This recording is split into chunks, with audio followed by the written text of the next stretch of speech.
that's working. All right, let me just.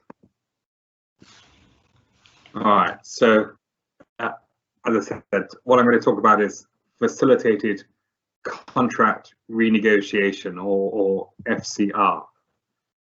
And I'm going to talk about the limits of negotiation, the gap between the contract signing and DRR processes, and I'll explain a bit about facilitated contract renegotiation. Hello. Sorry to Hello, interrupt can you? sir. Yes.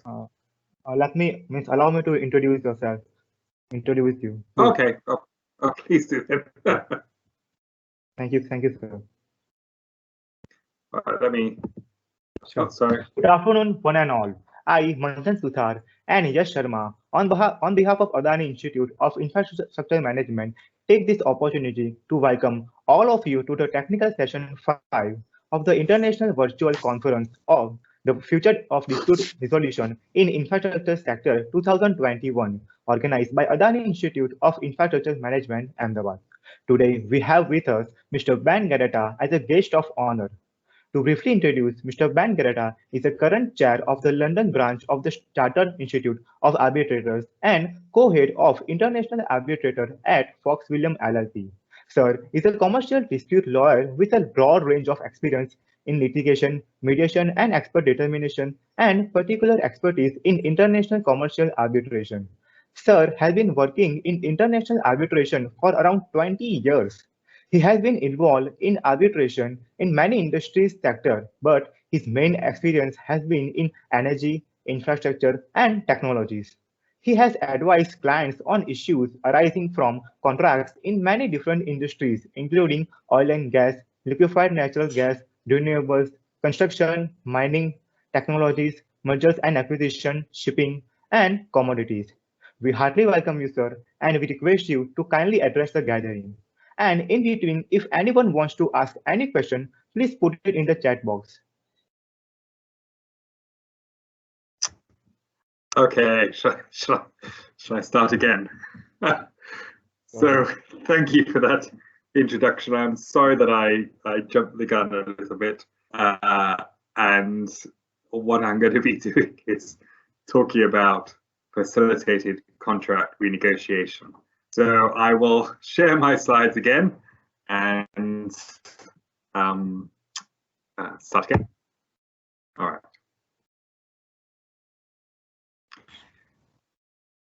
Excuse me. All right. So as I said, I'm going to talk about FCR, facilitated contract renegotiation, and talk about these three things. Now, the first thing I want to talk about, I realize, is a little bit perhaps counterintuitive for a session about negotiation. And we'll talk about the limits of negotiation, where negotiation fails. As we all know, negotiation is not simply a matter of logic or what's black and white on a page. There's an awful lot of feeling involved in negotiation, emotions, irrationality. People's thoughts and feelings don't come from a very rational place very often, and it can often mean that negotiations are inefficient or even break down. Here are some of the points that might cause a negotiation to break down. You can have misunderstandings between each party. You can have biases. People may develop certain thoughts about the other side, which then color their reactions to the other side for the future.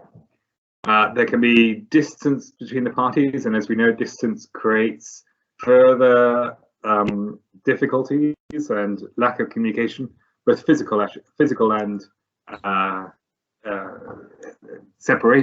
emotional distance, I should say. We can have personalization. I mean, people, when there's something difficult to hear from the other side, people translate that into a personal attack on themselves. And then you can get into vicious circles. People take that personal attack, and then that increases the levels of misunderstanding and biases in the negotiation.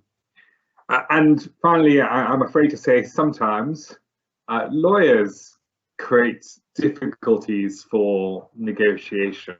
I've been involved in dispute resolution for many years, and there's actually, to be honest, very few lawyers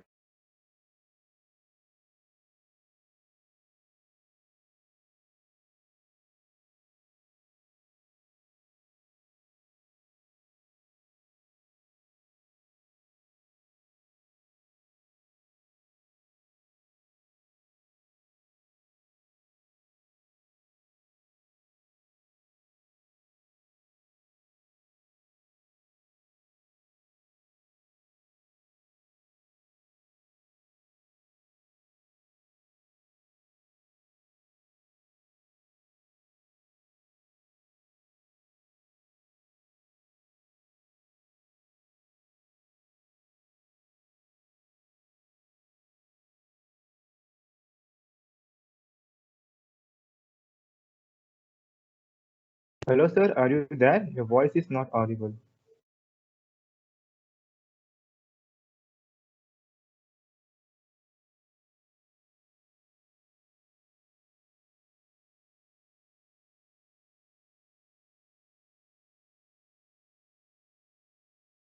Hello, sir.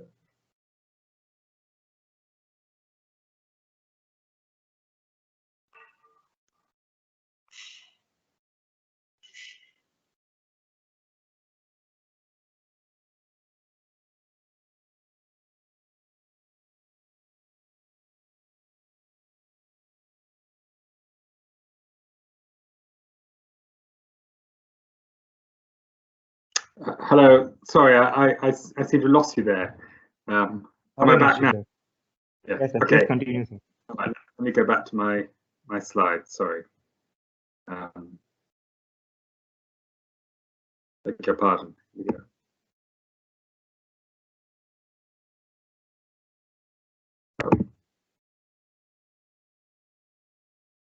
Yeah, so I was talking about the limits of negotiation and the way that sometimes even lawyers can be a blockage in negotiations.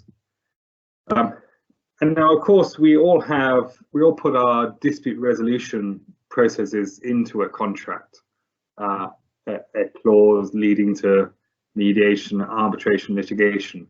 But as we all know, and as we all should recognize, there is a gap between the other contract clauses and the dispute resolution clause and the dispute resolution processes. For a start, the contract clauses are commercial. I mean, they're written by commercial people with the assistance of their lawyer, their counsel. But dispute resolution processes are driven by the law. They're very legal. And that then means that the contract clauses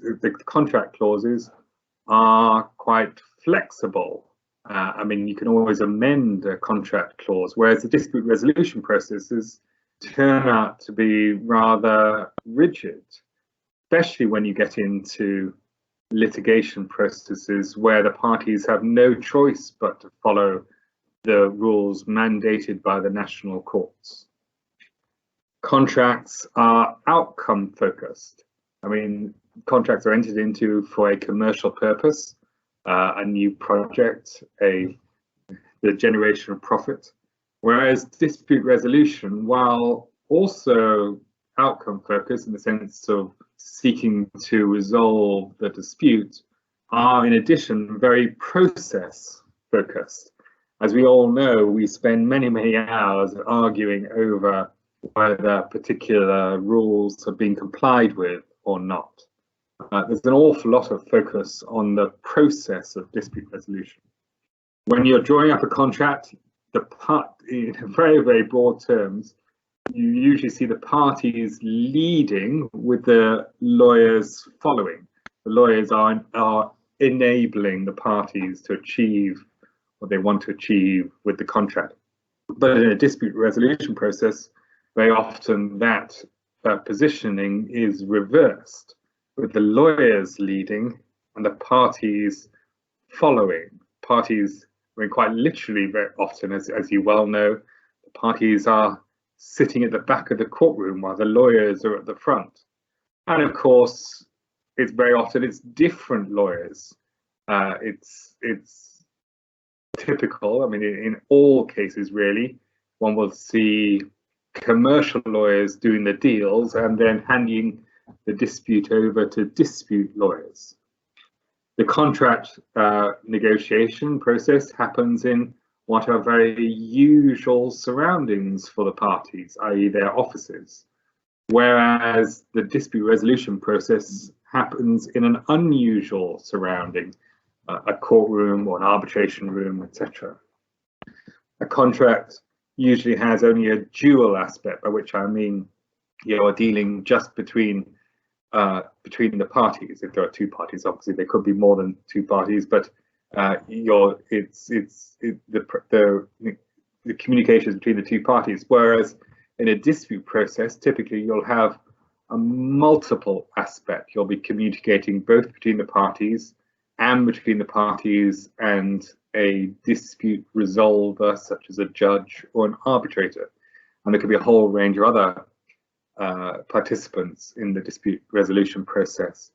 The contract also has usually quite a tangible goal, in that it is aiming to generate profit. It is aiming to achieve a commercial outcome, a commercial goal, such as the sale of property, etc. Whereas a dispute resolution process, well, it also leads towards a monetary judgment very often, or a monetary award. There is, in addition to that, a very intangible goal, which is the satisfaction of justice, the achievement of justice in a particular claim. So we should recognize that there is a very profound gap between a contract process and a dispute resolution process. Now, how do we fill that gap? Well, facilitating contract renegotiation has been developed in recent years in order to fill that gap. And it involves the renegotiation of the contract with the involvement of a third-party facilitator. So once the parties recognize that there is a problem with their contract, then they involve a third-party facilitator in order to amend their contract to meet the changed circumstances.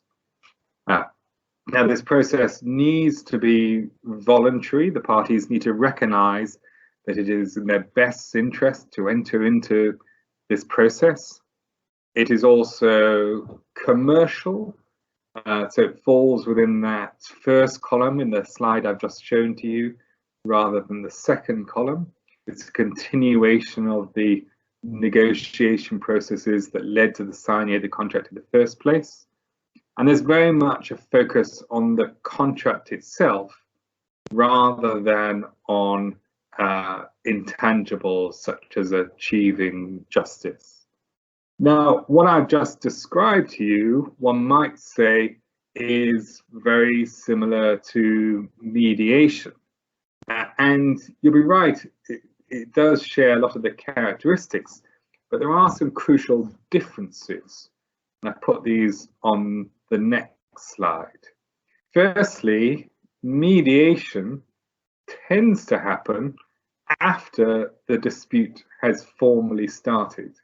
So very often you'll see a dispute starting by the serving of a dispute notice, followed by the commencement of judicial or arbitral proceedings, and then you have a mediation. But FCR happens before those formal dispute processes start. And that's quite a crucial distinction, because you are still at the phase where the parties are speaking to each other before they've retreated behind their lawyers. Secondly, well, related to the first point, mediation is normally triggered by the legal processes. I mean, very often you'll even see a express reference to mediation by a judge. They'll say, go off and mediate this dispute. Whereas FCR is triggered by a commercial crisis rather than anything legal. And we're seeing that at the moment, particularly with the COVID pandemic. A very good example is with retail properties, commercial properties, where because people are no longer visiting shops, shops are getting into severe financial difficulties and are seeking renegotiation of their leases with their landlords. And that has triggered renegotiations, some of which have been facilitated by the FCR. Mediation usually happens after there's been substantial legal involvement, after pleadings have been written, after you've had an exchange of letters from the lawyers. And very often that legal involvement continues into the mediation. I mean, it's very typical to see a mediation statement which is coloured or indeed incorporates quite a lot of the legal arguments. You might even have legal lawyers present with you in the mediation room, whereas FCR typically happens before you have substantial legal involvement. Obviously, you will still have lawyers involved, in particular for drafting or redrafting the contract, but you won't have the same impetus coming from a legal process like one sees in mediation, because you haven't had weeks and months of arbitration litigation prior to the FCR. The mediation focuses on settlement, i.e. you're focusing on, generally speaking, you're focusing on getting the parties to a point where they leave off their dispute, they bring their dispute to an end, and they walk away. And that's the end of their relationship. Whereas FCR focuses on continuing the contract. It's saying these parties are in a contractual relationship, and that relationship needs to continue, or rather the parties recognize they want it to continue.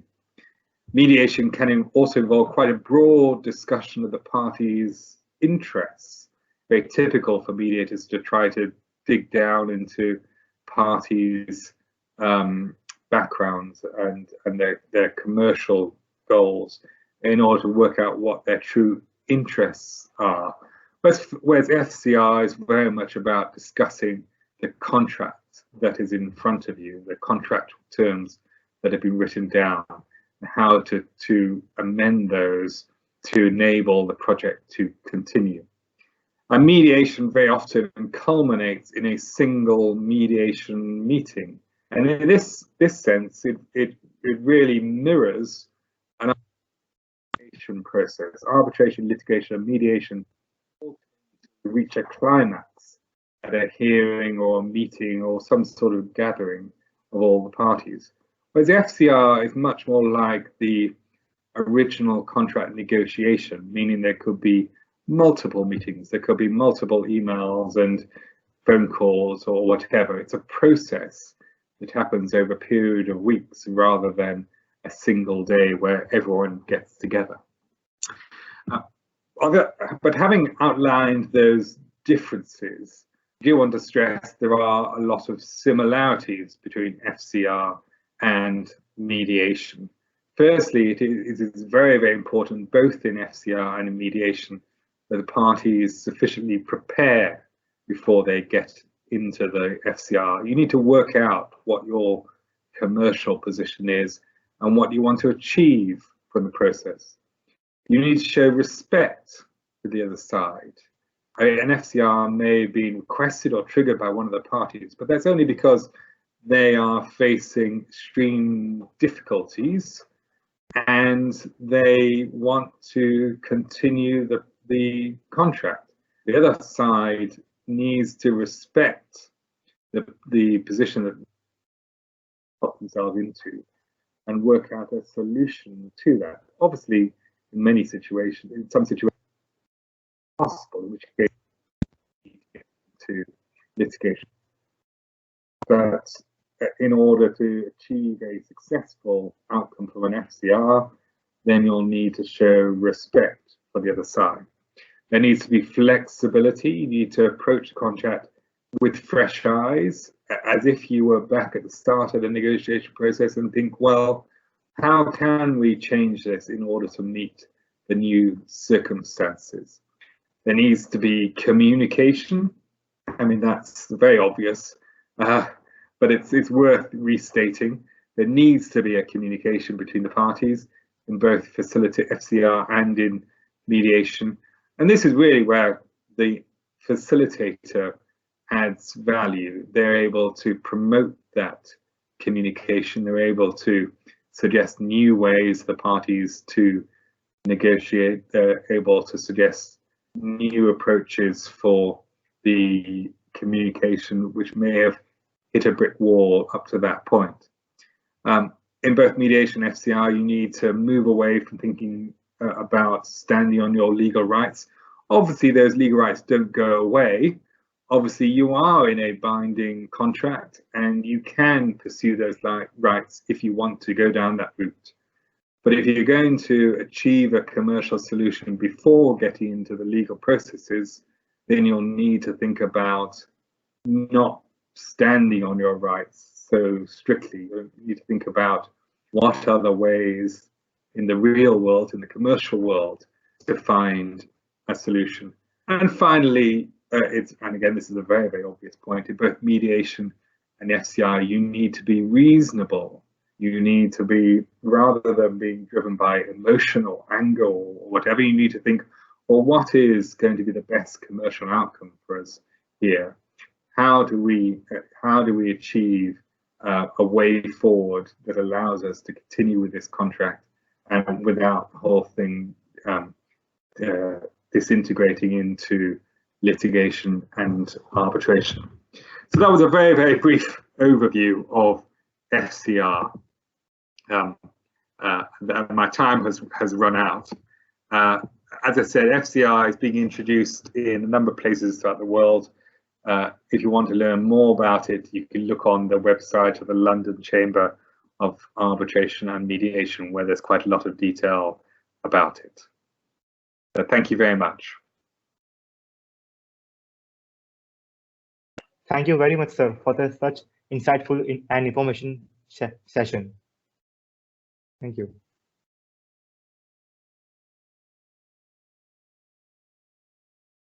Now, we also have the privilege to welcome our second guest of honor, Mr. Richard Wilmot Smith.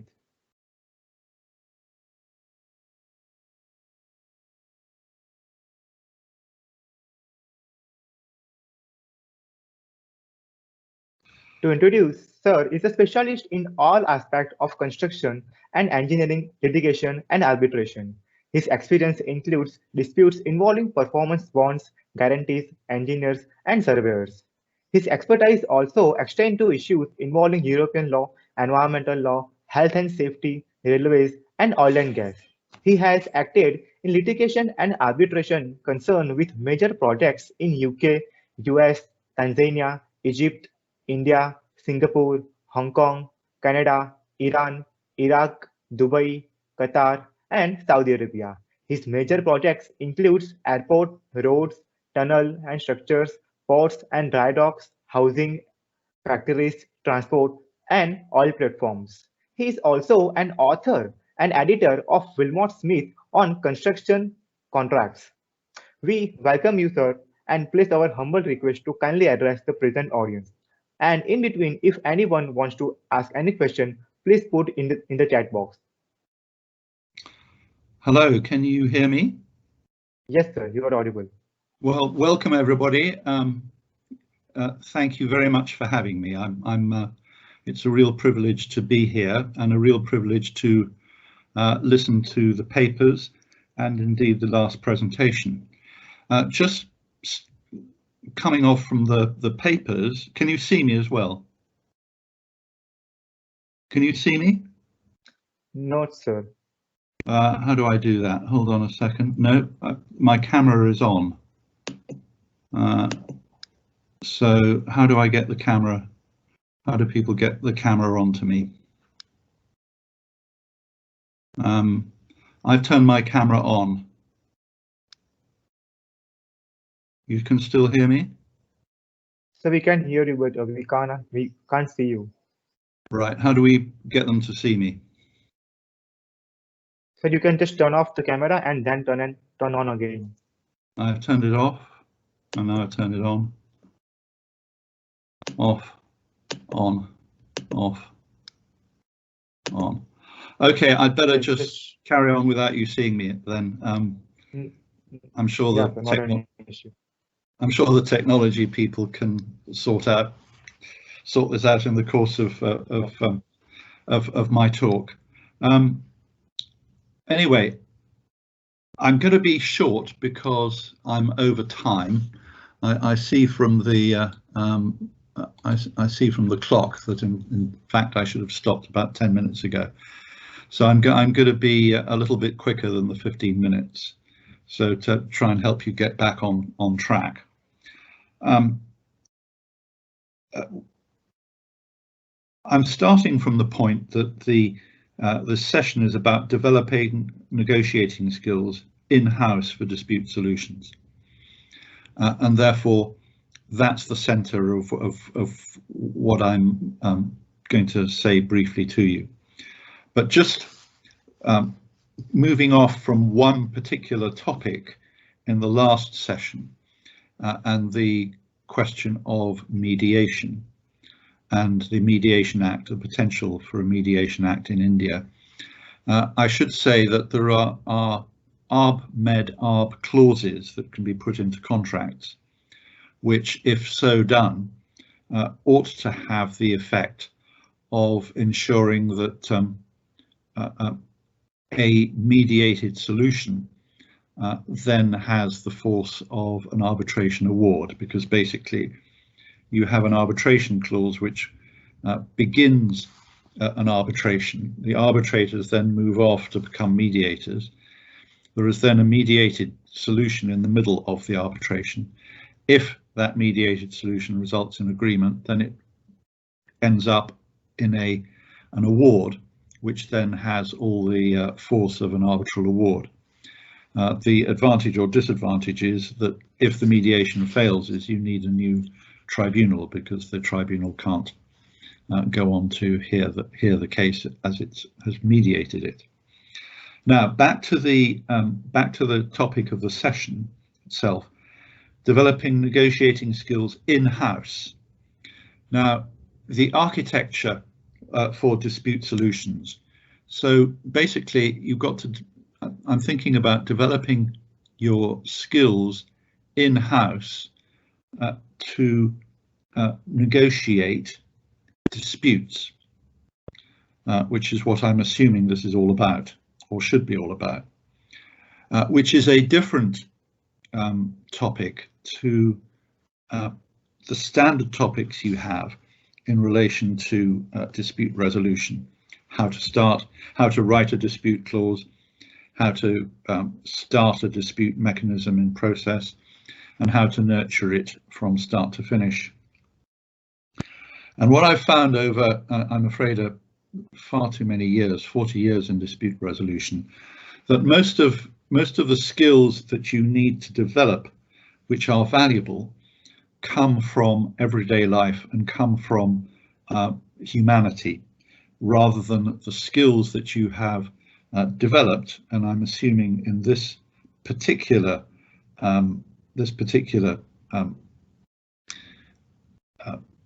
conference, the biggest skill set is likely to be legal, and then the second biggest is likely to be engineering or other professional item, professional skill.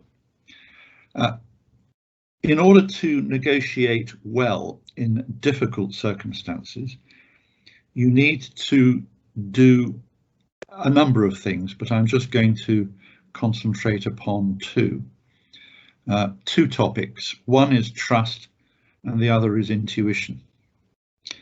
You need, of course, to be able to have done your homework, to have understood what the law is, to have understood what the facts are of the case that you're dealing with, and to understand who the other side is and have done a Google search on what they've done before.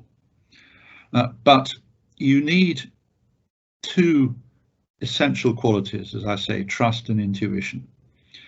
And how do you develop trust? You develop trust with honesty. And is that a negotiating skill? I think it is, because you need to be able to convey trust from your honesty. And that is something which takes a great deal of maturity to develop. We all as children start with innate honesty. For some people, of course, it goes off track. But you need to, in order to engender trust, to be able to give it as well. So you need to consider how you can develop that in-house. I'm going to park that to next, intuition. That means understanding both your own side and the other side and where they're coming from, and why they think they're right, or why they are acting as they are acting. The two are not necessarily the same. Why they think they're right is that they may actually think they're right, and you may think they're wrong. Sometimes they want to, they have to put themselves forward in a way which makes you or tries to convince you that they think they're right, but they know they're not, or they're unlikely to succeed in any arbitration or litigation, but their backs are against the wall. You need to be able to understand or intuit exactly where they're coming from, because if you do that, you're then able to negotiate better. So that then comes back to, how do you develop those particular skills in-house? How is your organization going to be able to, in addition to all the other skills that you have, your professional skills, your hard work from your homework, your abilities to understand the project, how are you going to be able to deploy those? Because those are, in my experience, deal breakers.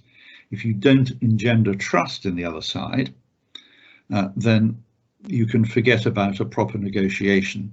You may reach a solution, but that's more like by luck than good judgment. And also, if you have no intuition of where the other side is coming from, what are their concerns and how they can be dealt with, then you're really sort of playing cricket with a stump as a bat. So where do you get them? You get them from everyday life, but I think you can get them, if you're talking in-house, by using certain things in your team, certain discussions you can have.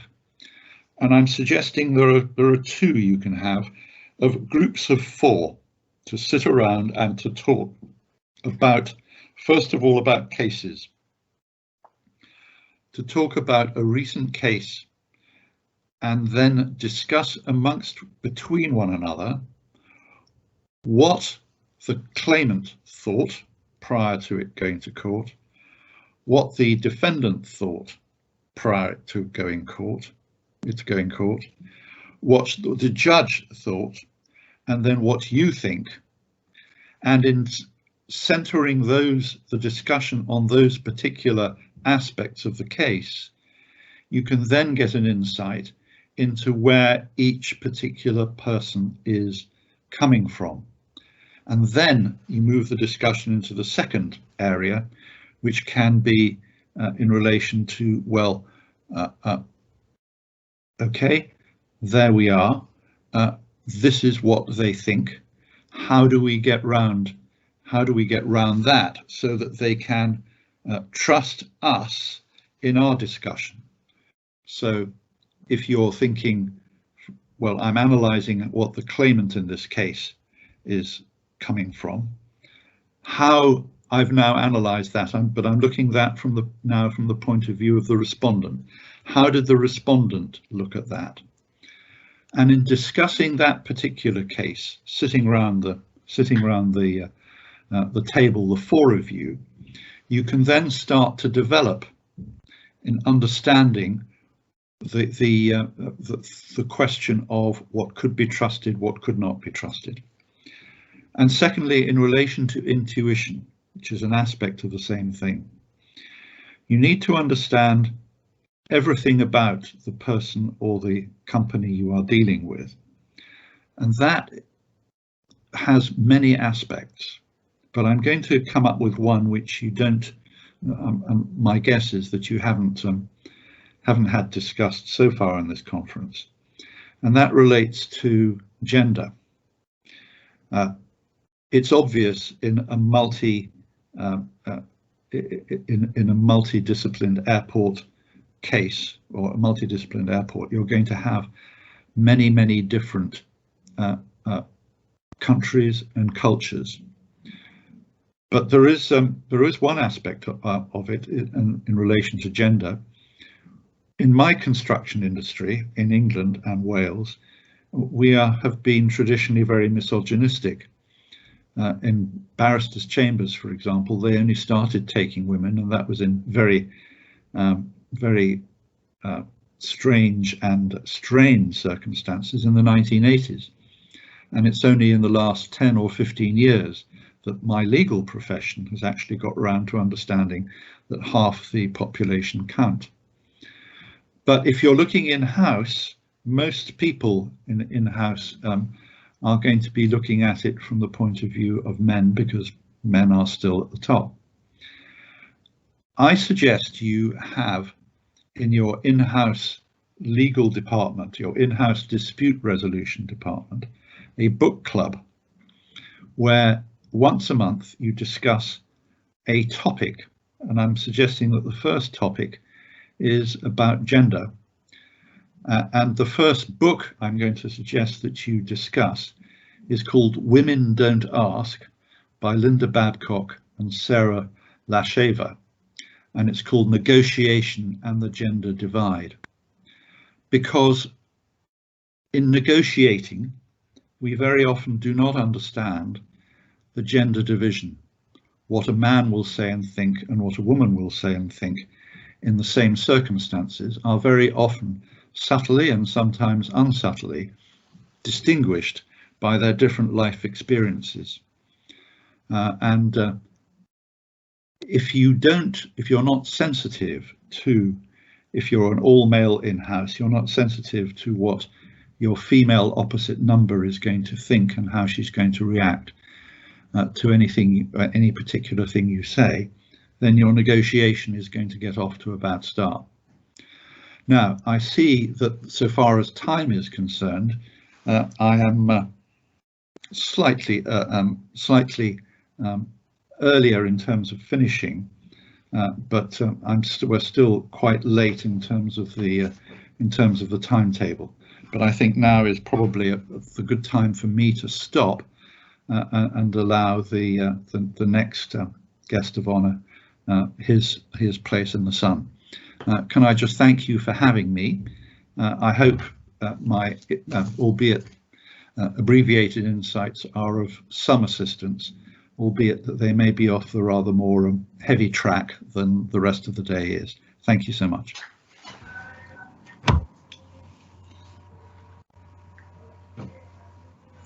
Thank you so much, sir. It was really insightful session.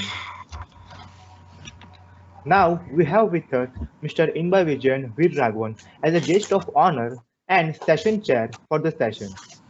Sir has educated at undergraduate level at Dr. Ambedkar Government Law College, University of Madras in India.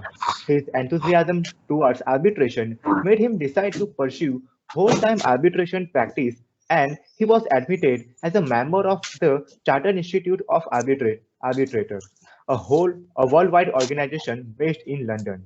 Recently, he has been inducted as a Global Examination Board member of Chartered Institute of Arbitrators and a member of ICC Commission of Arbitration and ADR. He also represented clients before arbitral tribunals in more than 50 ad hocs.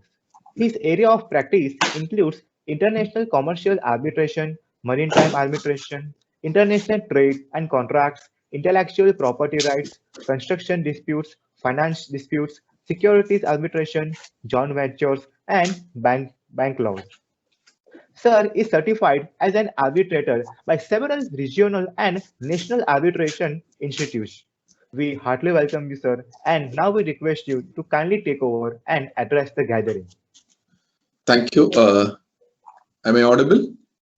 Yes, sir, you are audible. Okay, thank you. Good afternoon and good evening. It is a great privilege to address along with luminaries in ADR practice, particularly joining hands with Ben Greta and QZ, Mr. Richard. This particular session, which is going to specifically address about this negotiation skill required to be or to be possessed by in-house counsels or in an in-house solution mechanisms, how to deal with all these construction dispute. As rightly brought in this particular conference, the virtual conference on the future of dispute resolution in infrastructure, the essential skill is that we have to avoid disputes. The major expectation of the in-house team, whether it is going to be the client or the employer or the contractor or even the consultant, who the stakeholders are involved in this particular dispute resolution process, the major idea is to avoid disputes. We have to avoid the disputes and we should not escalate it. That is the prime agenda which is kept before the stakeholders. Having said that, we have to first look into what is the actual source of disputes which arises in infrastructure industry. One very common dispute which is evident when the parties or the contractors are dealing with the state or the state entities is one-sided contract clauses. This becomes the major source of disputes in construction industry. Further, if you just go on, we have some 4 to 5 sources which are unpredictable weather condition, which is an unforeseeable situation, the frequent changes in statutory regulations, the poor contract drafting that also happens when we are trying to negotiate and amend the standard forms of contract, incomplete designs or specification, then finally improper execution of the contract. All these to number some 6 sources of disputes in infrastructure, how we can negotiate and try to resolve this dispute or try to avoid this dispute to be escalated to any forum, not when whether it is going to be mediation or arbitration or when a court litigation. The major objective of the negotiation part in the perspective of the in-house team is to avoid considering all these. How to deal with it? If it is a one-sided contract clause, obviously it is a committed one and the parties have executed such a contract and there is no question of raising this issue subsequently when a dispute arises. These one-sided contract clauses obviously can be defended with some good decisions, earlier precedents, how it has been taken up, and in that way we can just reasonably address and try to resolve. The second one, the unpredictable weather conditions. While negotiating, or even while entering into such construction contracts, the parties have the leverage to extend and stretch their duration of the contract to a reasonable period considering the weather condition. A normal weather condition is a monsoon, at least in the perspective of India. In a contract duration of 12 months or 14 months, obviously in that region we will encounter at least one monsoon. Monsoon, the period is 2 months or maximum of 3 months. This has to be well in advance dealt by the contracting parties, and accordingly the duration has to be finalized. Now comes the question of unpredictable weather conditions. There is a lot of changes. I think recently also there were some unpredictable weather conditions in various parts of India. In such a situation, how you are going to overcome and how you are going to negotiate the dispute? The major issue comes is that idling charges. During such weather condition, the contractor can't utilize, whether it's a manpower or the machineries can't be utilized effectively during those situations, and ultimately there will be an additional work to be involved or taken up by the contractor for completing that particular contract. Such type of unpredictable weather conditions, when they're trying to negotiate, this happens to be coming under the idling charges, or there might be some delay in completion of the project. All these can be also negotiated well, considering the parties, how they are negotiating, how Mr. Richard was highlighting the mindset or the gender perspective in approaching this particular source of the dispute. Going beyond, when it comes to statutory regulations and poor contract drafting, changing statutory regulations, I think a good example, what we encountered recently, the COVID-19 situation. In certain countries, it was considered as a change in law. Some countries, it was not considered as a change in law. It was depending upon the lockdown guidelines. All these matters a lot, and when we are trying to negotiate and avoid the disputes in construction industry, such change in law also carries with a rider. That rider has to be seriously considered, and accordingly the dispute has to be negotiated. And further, coming into the incomplete design specification and improper execution of contract, there is no doubt when it comes to negotiation, the party who is obligated to execute the contract in a reasonable time with the reasonable specifications, reasonable items which has been highlighted, all under the special conditions of the contract has to be complied. If there is a difference or variations considering the designs or specifications, obviously that has to be reasonably negotiated, and there should be a question of compromise. That is very important when it comes to the negotiation skill or how to deal the disputes. The in-house team, they have to obviously enter into the compromise platform. It is not, we are not going to compete. We are not going to smoothen the other parties. Obviously, we want to avoid the dispute, and while avoiding the dispute, you have to try to compromise. The skill of compromising when it comes to the negotiation, subject to your authority, to what extent you are permitted and to what extent your contractual obligations stipulates.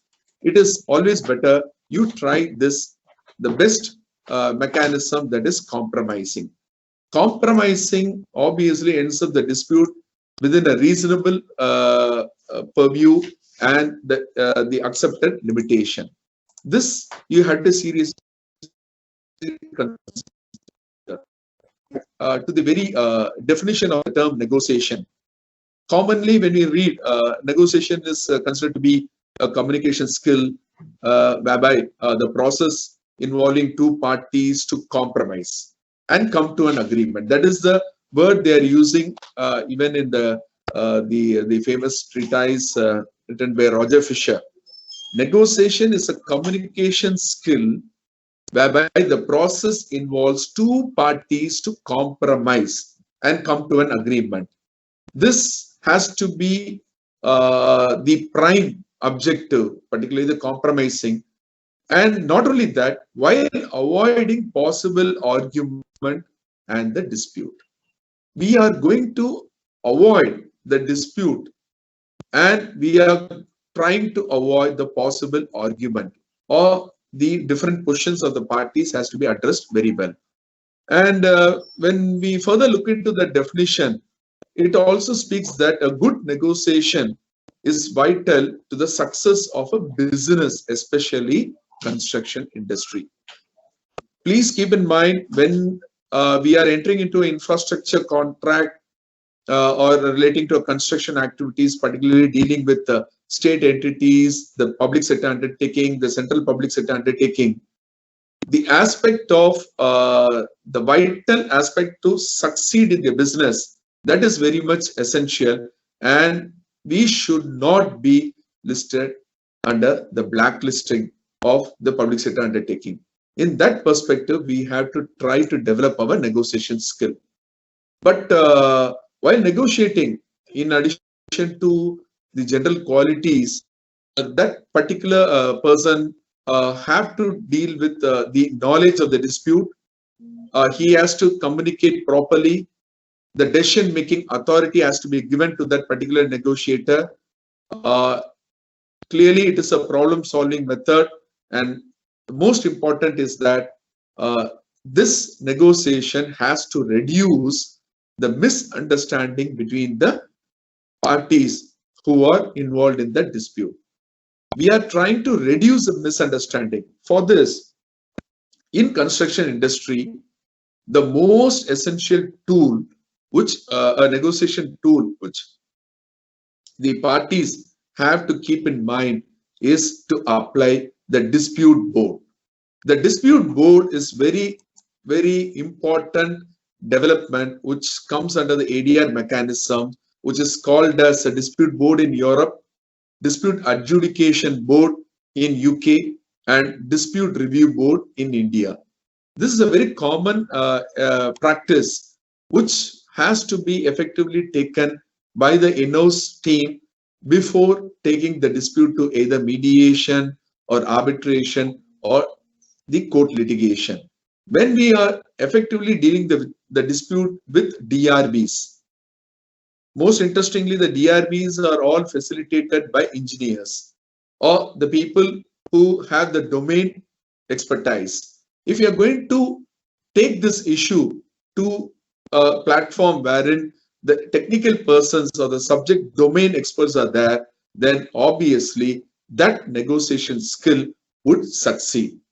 If that negotiation skill is going to be successful, all the disputes, all the claims in construction industry, to name few, is a payment issue, extension of time or delay in completion of the project, defective works, the substandard works, issues pertaining to the running bills as well as final bill, and finally it is termination of contract.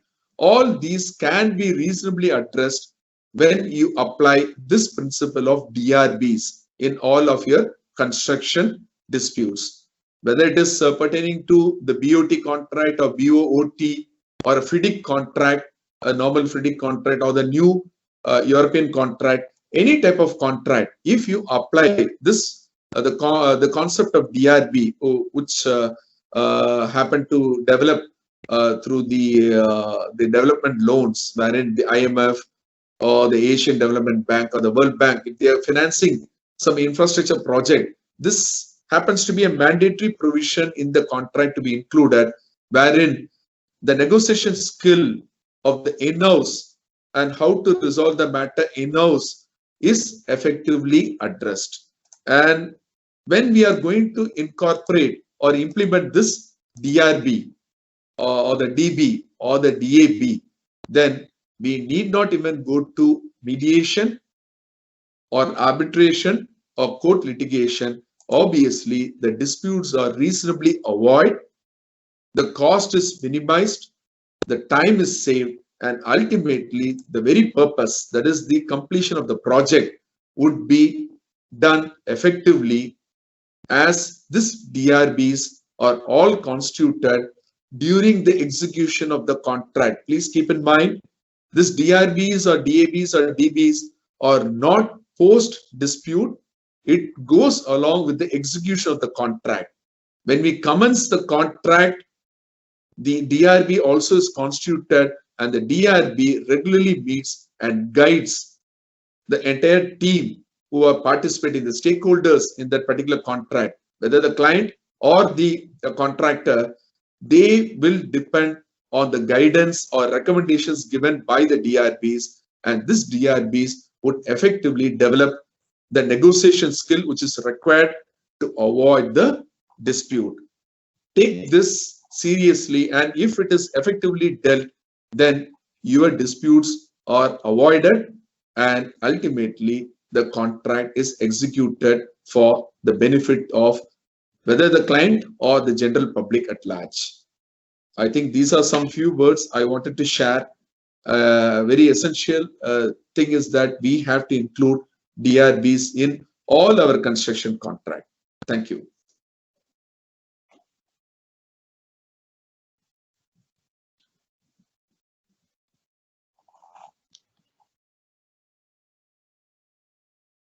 Thank you, sir, for sharing such insightful information on predictable and unpredictable weather condition which affects the contract and dispute, and also how we can avoid disputes by negotiation.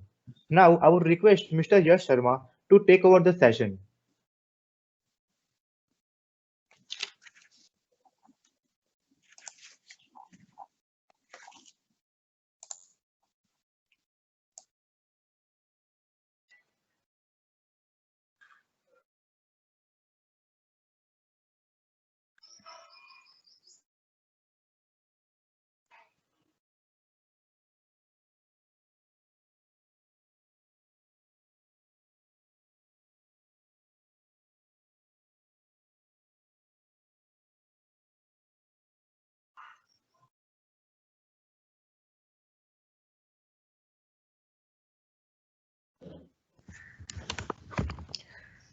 Yes, Manthan, call the paper presenters.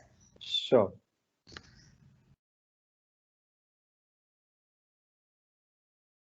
We now take this opportunity to invite participants for their paper presenter for the technical session 5. So now we open the session for all the presenters to present their presentation.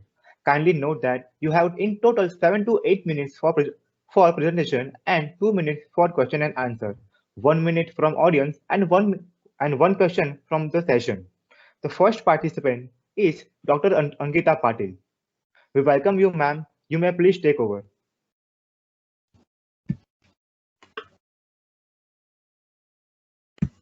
Good evening to one and all. Good afternoon, ma'am. Yeah, good afternoon. Just give me a minute to share my screen. Sure, ma'am.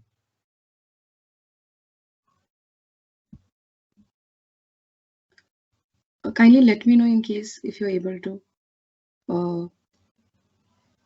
Yeah, we can see your screen. Okay, can you able to see my screen right now? We can see you. But... Okay, I'll just try to. Yeah.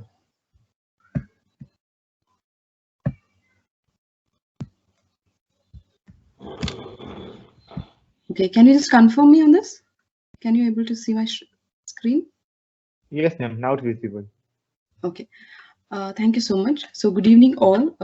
A special thanks to the chair, the honorable chair. I think Mr. Ben, Mr. Richard, and Mr.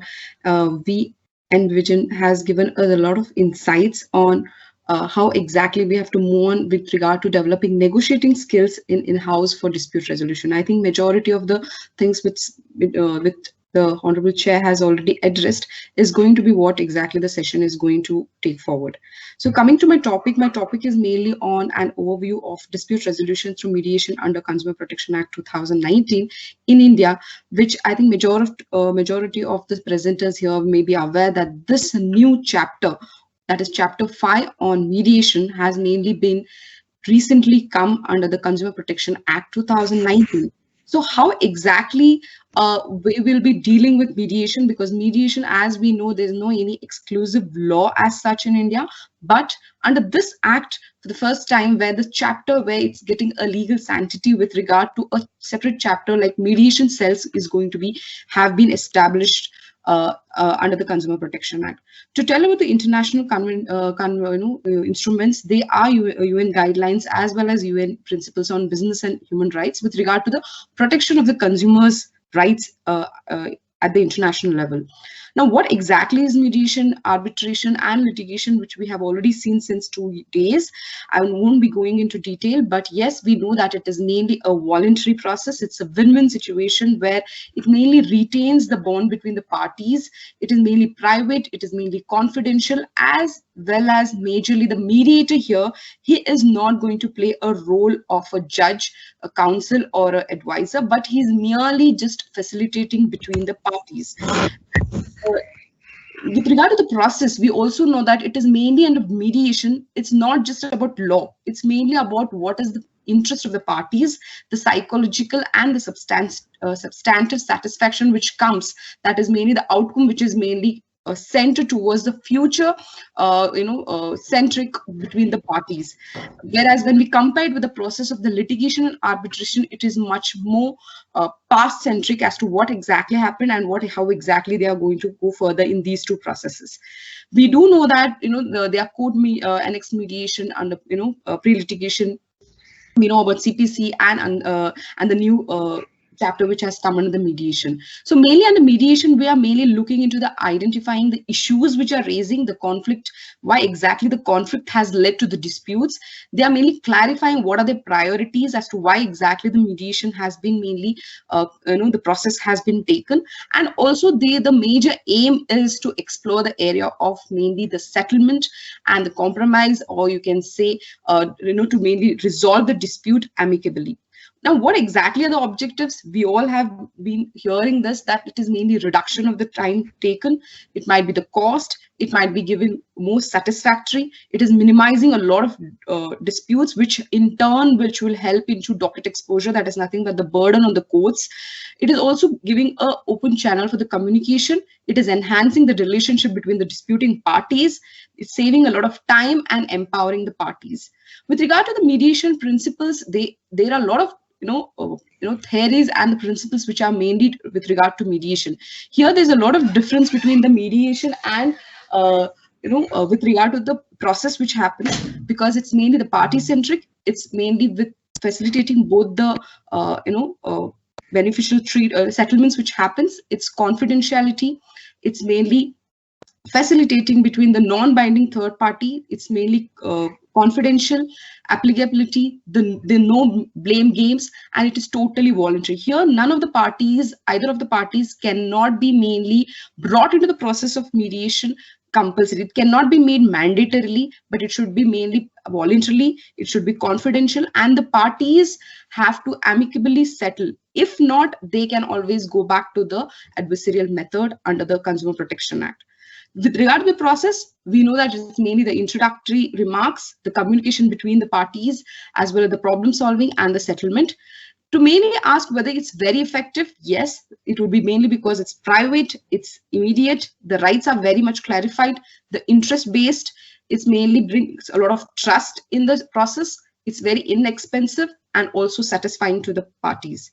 Advantages, yes, it mainly keeps the reputation, because now when I'm mainly focusing on consumer protection, it may be majority times between a consumer and the manufacturer, where the reputation of the company may be at threshold in case if it is coming to any of the forums. But when we talk about the mediation, a lot of reputation of these e-commerce companies may be it's mainly kept intact when they come to mediation, because the process is totally confidential in nature and not in public domain.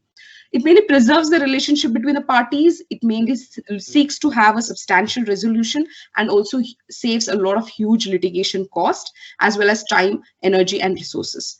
Now, coming back to the Act itself, which is mainly the Consumer Protection Act 2019, the very important part which I want to mainly bring it and focus is on the 3 chapters which has been mainly brought. That is mainly the Ccpa, that is in Chapter 3, the Mediation Cell in Chapter 5, and Chapter 6, which mainly deals with product and service provider liability. So these are 3 chapters which has mainly included in the old Act, which was of 1986, which was more than a 3-decade old Act. So in this new act, it mainly focuses on many of the things, like for example, it may be definition, where it is mainly covering not only exclusively offline, but exclusively it is mainly mentioning to any online transaction. It might be direct selling, it might be teleshopping, multi-level shopping, and the scope has mainly increased, where it mainly not only includes any unfair trade practices, but in case if there is any sort of failure from the manufacturer or the seller to issue any bills or receipt,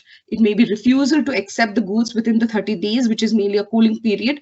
And also in case if there is any disclosure of any personal information which we give for the the seller, if it is mainly used without unless and until it is mainly in the public interest. There's also a separate chapter which is mainly on product liability, which was not there in the earlier act. So this act has mainly brought into the this chapter, where it mainly emphasizes on the liability against the manufacturer, service providers, and the compensation has been given. Coming to the next is CCPA, which is another very important chapter which has come in the new act, where it mainly issues this regulatory body which has come, which is going to see all the unfair trade practices or any misleading advertisements. And the best part is that this regulatory authority has been given a suo motu power, which they themselves can take an action, rather than they don't have to wait that a consumer has to suffer and then come back to them for the complaints. But they have been given a suo motu power where they can themselves exercise their any action against the wrongdoers. Hello, ma'am. Sorry to interrupt. Ma'am, are you changing the slide? Because we can only see the first slide. Okay, sorry, I'm changing the slide. I don't know why exactly it's not moving. We're not able to see. We can only see the first slide. Okay, so sorry for that. Yes, I think I have also shared with Ash regarding the slides. Yes, ma'am. You want me to once again do that? Ma'am, you just continue, and only 1 minute left. Okay, can you see now? Can you see? Yes. Yeah, so this is where I was exactly dealing that these are mainly the changes which has been brought. That is, it may be regarding the pecuniary jurisdiction. It is mainly the CCPA which has been brought. In pecuniary jurisdiction, they have mainly increased the pecuniary value up to 1 crore in the new act, whereas in the previous old act, it was only 20 lakhs. So here we can also come to a conclusion saying that majority of the consumer cases, which it might be a petty case, it will surely come to the district court, where the burden on the courts also may reduce drastically. At the same time, the composition has been changed, the appointment procedure has been changed, and also the penalty provisions have been increased manifoldly, because now there will be any action against any misleading advertisements also. With regard to the e-commerce transaction, there is also another separate chapter which is mainly talking about e-commerce. With regard to the penalties, yes, it has been increased to a drastic level. Like for example, in case if the manufacturer doesn't comply with the CCPA, there's also an imprisonment of 20 lakhs as well as imprisonment of 6 months. Misleading advertisements and endorsements, it also has a fine of 10 lakhs as well as imprisonment up to 2 years. And also with regard to the penalty under the chapter 7 of this act has been mainly exclusively dealing with the penalty provisions. It might be adulteration, it might be manufacturer selling any spurious goods or any of the adulterated goods. The fine which may extend to 1 lakh and imprisonment up to 6 months, which was not seen earlier in the Parent Act. Coming to we are just left with half 4 minutes. Okay, thank you so much. So coming to mediation cell, yes, this is the very important chapter which I'm mainly looking into, where section 74, which mainly deals with the establishment of mediation cells, the empanelment of the mediators, the powers of the commission, the way how exactly the mediators have to report to the commission, district forums, where exactly these mediation cells will be established. So here, under this mediation cell, chapter 5, all the panel of mediators they will have a recommendation for a selection committee with mainly having as president and the members of the commission, and also with regard to what exactly cannot be done a mediation, with what sort of cases cannot be entertained in mediations are, like for example, it might be a case of medical negligence, it might be case of offenses which are mainly related to any of the compounding offenses, in case of fraud or fabrication or forgery, in case of any uncompoundable offenses of a criminal nature. Such cases will not be entertained under mediation cells under this act. And also there's a refund of the fee under the regulation 5, which says that in case if the parties are satisfiedly and if they are mainly if they mainly reach to a settlement under the mediation cell, Hello, ma'am. Yes. The time is over, ma'am. Yeah, I would like to lastly conclude. Mainly, these are my conclusions. Mainly the key issues. I have mainly figured out a few of the issues, or you can say the lacunae, which I feel that they can mainly make the changes under the rules. Like, for example, it might be, regarding the selection process, regarding the qualifications, regarding, the discretion which is mainly given to the central government, which may result in any arbitrary appointments. With this, I would like to conclude. Thank you so much. Thank you so much, ma'am. The floor is open for the audience and the session chair for posting questions and. Yeah, Dr. Anita. Yes, sir. Yeah, Dr. Anita, you were just mentioning about this Consumer Protection Act 2019 and the new development of mediation. To what extent this particular mediation is similar to the conciliation in existence for a long period from 1996 attached to the Arbitration Conciliation Act? Sir, I would like to mainly say that firstly, mediation and conciliation, no doubt it may not be totally a similar process, but in case if the mediation doesn't success or doesn't work out, it may go, firstly there will be a negotiation if that will turn out to the mediation. In case if the mediation doesn't work or if it doesn't settle, then there's a lot of difference between the mediation and conciliation. In conciliation, the person who is mainly conciliator, he has a lot of powers to mainly give them the suggestions, but mediation is totally different from conciliation, because in mediation it is totally voluntary. Firstly the mediator, he cannot at all give any of his suggestions or neither ask the parties to come to a point of settlement. He is just mere facilitator and he cannot give a certain suggestions, or it might be any outcomes or any of the settlements, unlike how it happens in conciliation. So there's a lot of difference, or you can say the two different processes under the ADR. So fine. Thank you so much, ma'am. Our next presenter is Dr. Vedpal Singh Deswal. The stage is yours, sir. Hello, good evening. Hello, sir. You can continue. Okay. Good evening, everyone. I'm Dr. Vedpal Singh from. Sir, are you presenting some University, Rohtak, Haryana? Sorry, sir. No. I will be presenting all day. Okay, sir. Okay, sir. I'm not having any PPT. I will be presenting all day. Sure, sir. You can continue. Okay. Let me begin by the saying of Herbert Spencer. He said that no one is educated till all are educated. No one is healthy till all are healthy.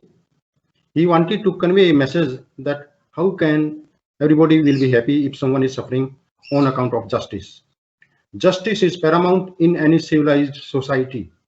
India is the largest democratic state, having population more than 1.3 billion.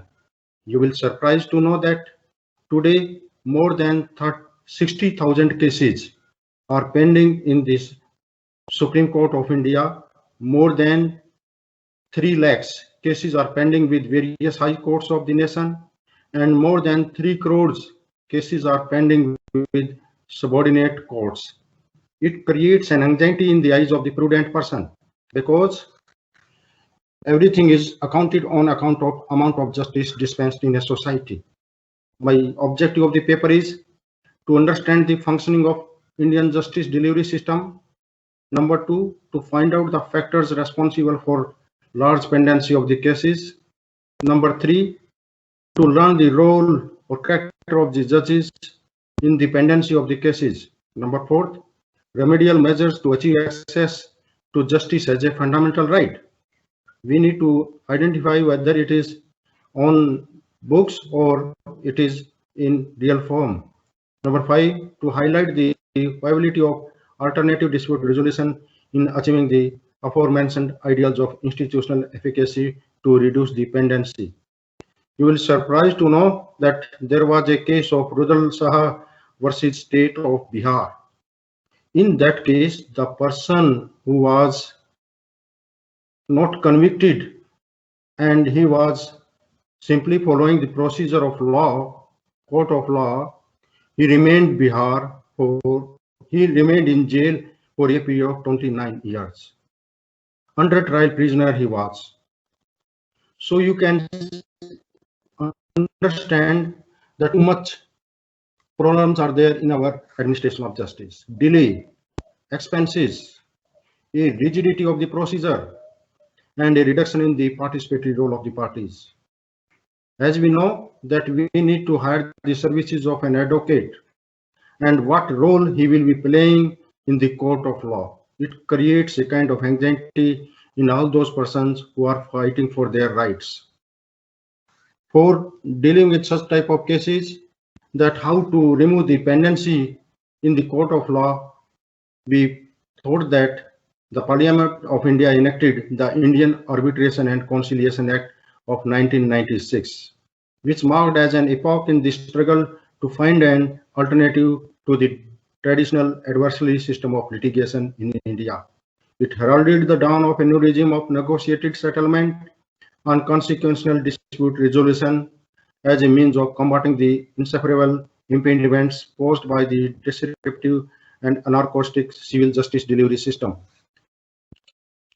So, to dependency, to cut the delay, to remove the expenses, the system of arbitration, or you can say alternative mode of settlement of dispute is the best. For that purpose, as a teacher of law, we carry out moot court competitions to give the education of such type of skills to our children. That education consists of management of conflict, to create positive learning environment, to develop students' conflict competence and social skills, positive discipline and dealing with disruptive students, using classroom meetings to establish classroom management, building collaborative negotiation skills among students, using peer mediation to young advantages, how to deal with dialogue and diversity conflicts, restorative practices in schools and colleges, having classroom meetings as a method to address classroom management issues, teaching about conflict management strategies, to make use of cooperative learning approaches. So many skills are there which we impart to our students, because after getting this legal education, they are only dealing with administration of justice. As a lawyer, they are known as torchbearer of the society, and in case they are assuming the chair of justice delivery system in the capacity of the bench, that is judicial officers, their role is very important. As a judicial officer, one should point out that if the matter is sorted out outside the boundaries of the court, it will be very cheap, it will be very easy, it will be less time consuming and all those things. So for that purpose, the role of a teacher is to create the future of his vision by imparting such type of skills to his students.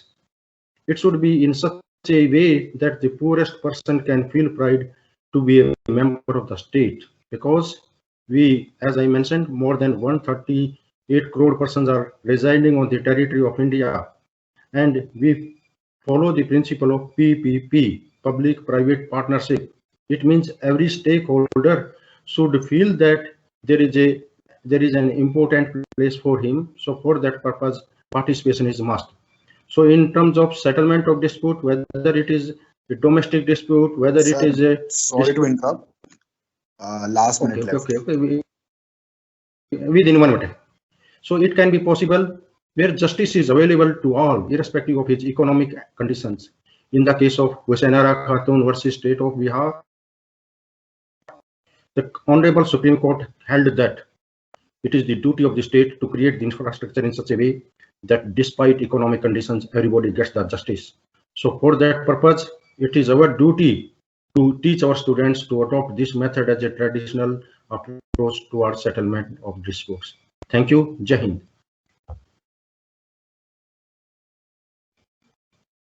Thank you so much, sir. Now the floor is open for the question. Okay. Dr. Ved,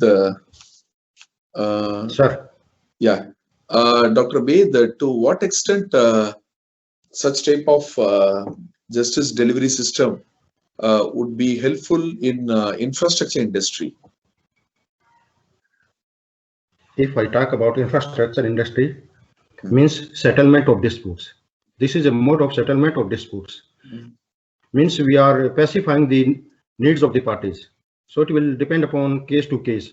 In many cases, we happen to feel that by means of applying our traditional mode of settlement of disputes, that is panchayati system, also we are able to pacify the needs of the parties. But sometimes we feel that despite this dispute resolution system in terms of ADR, we get failed. For that purpose, we approach to court of law, and it has become a general tendency to see that I will see you in the court of law. So we are just deviating from the easy and cheaper mode of settlement, and we are just approaching to the court of law because we have a large amount of faith in our Indian judicial system, and we are lacking behind in terms of ADR. So for that purpose, it is the parties who should agree for this purpose.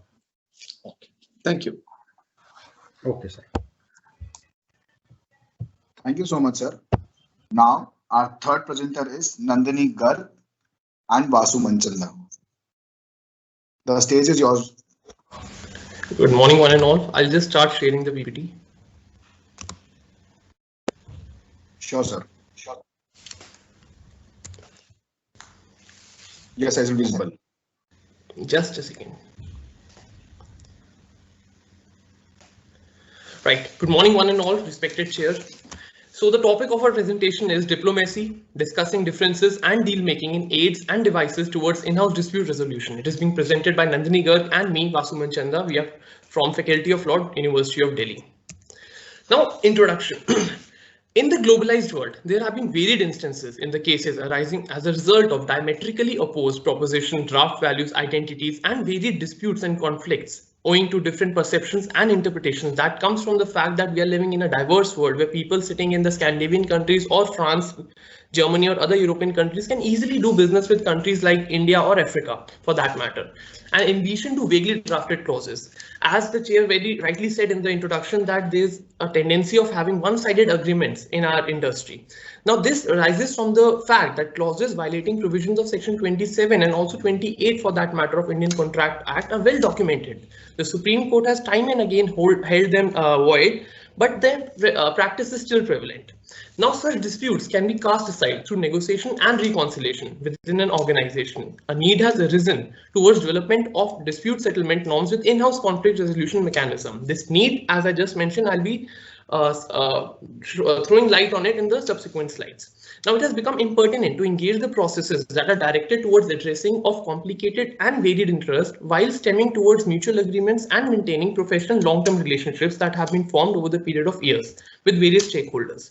Now what this whole topic is about. Disputes and conflicts arise due to differences of humankind when ideologies and viewpoints do not intersect, and this happens a lot when money is involved and also a lot in the infrastructure and construction contracts. Now, intrapersonal and interpersonal conflicts are a fact of occurrences in the organization and can occur across various spheres like economy, technology, culture, resources, just to name a few. Now, this can be resolved by strategizing diplomatic talks over the table.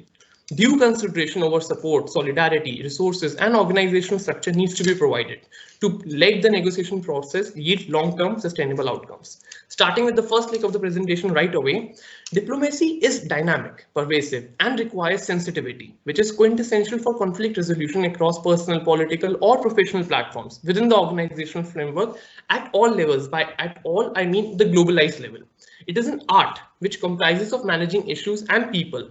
Now, how this art to manage negotiations and handle deadlock-like situations can be achieved. Now, these are certain skills or factors that need to be developed over time. They are not inherent traits in our humble opinion.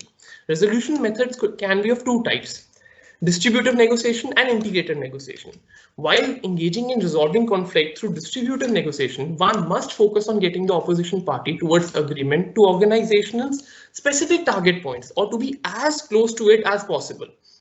The strategies implied in distributive negotiation are win-lose that comprises of competition, engagement, force, and manipulation. While in integrative negotiation, the negotiator works under the notion that there is at least one possible instance that can be achieved through various alternatives that can be brought onto the table, which shall result in a win-win solution. In this, strategies implied a win-win and are those of understanding, collaboration, and compromise, which we completely support. Now, discussing differences in conflict resolution.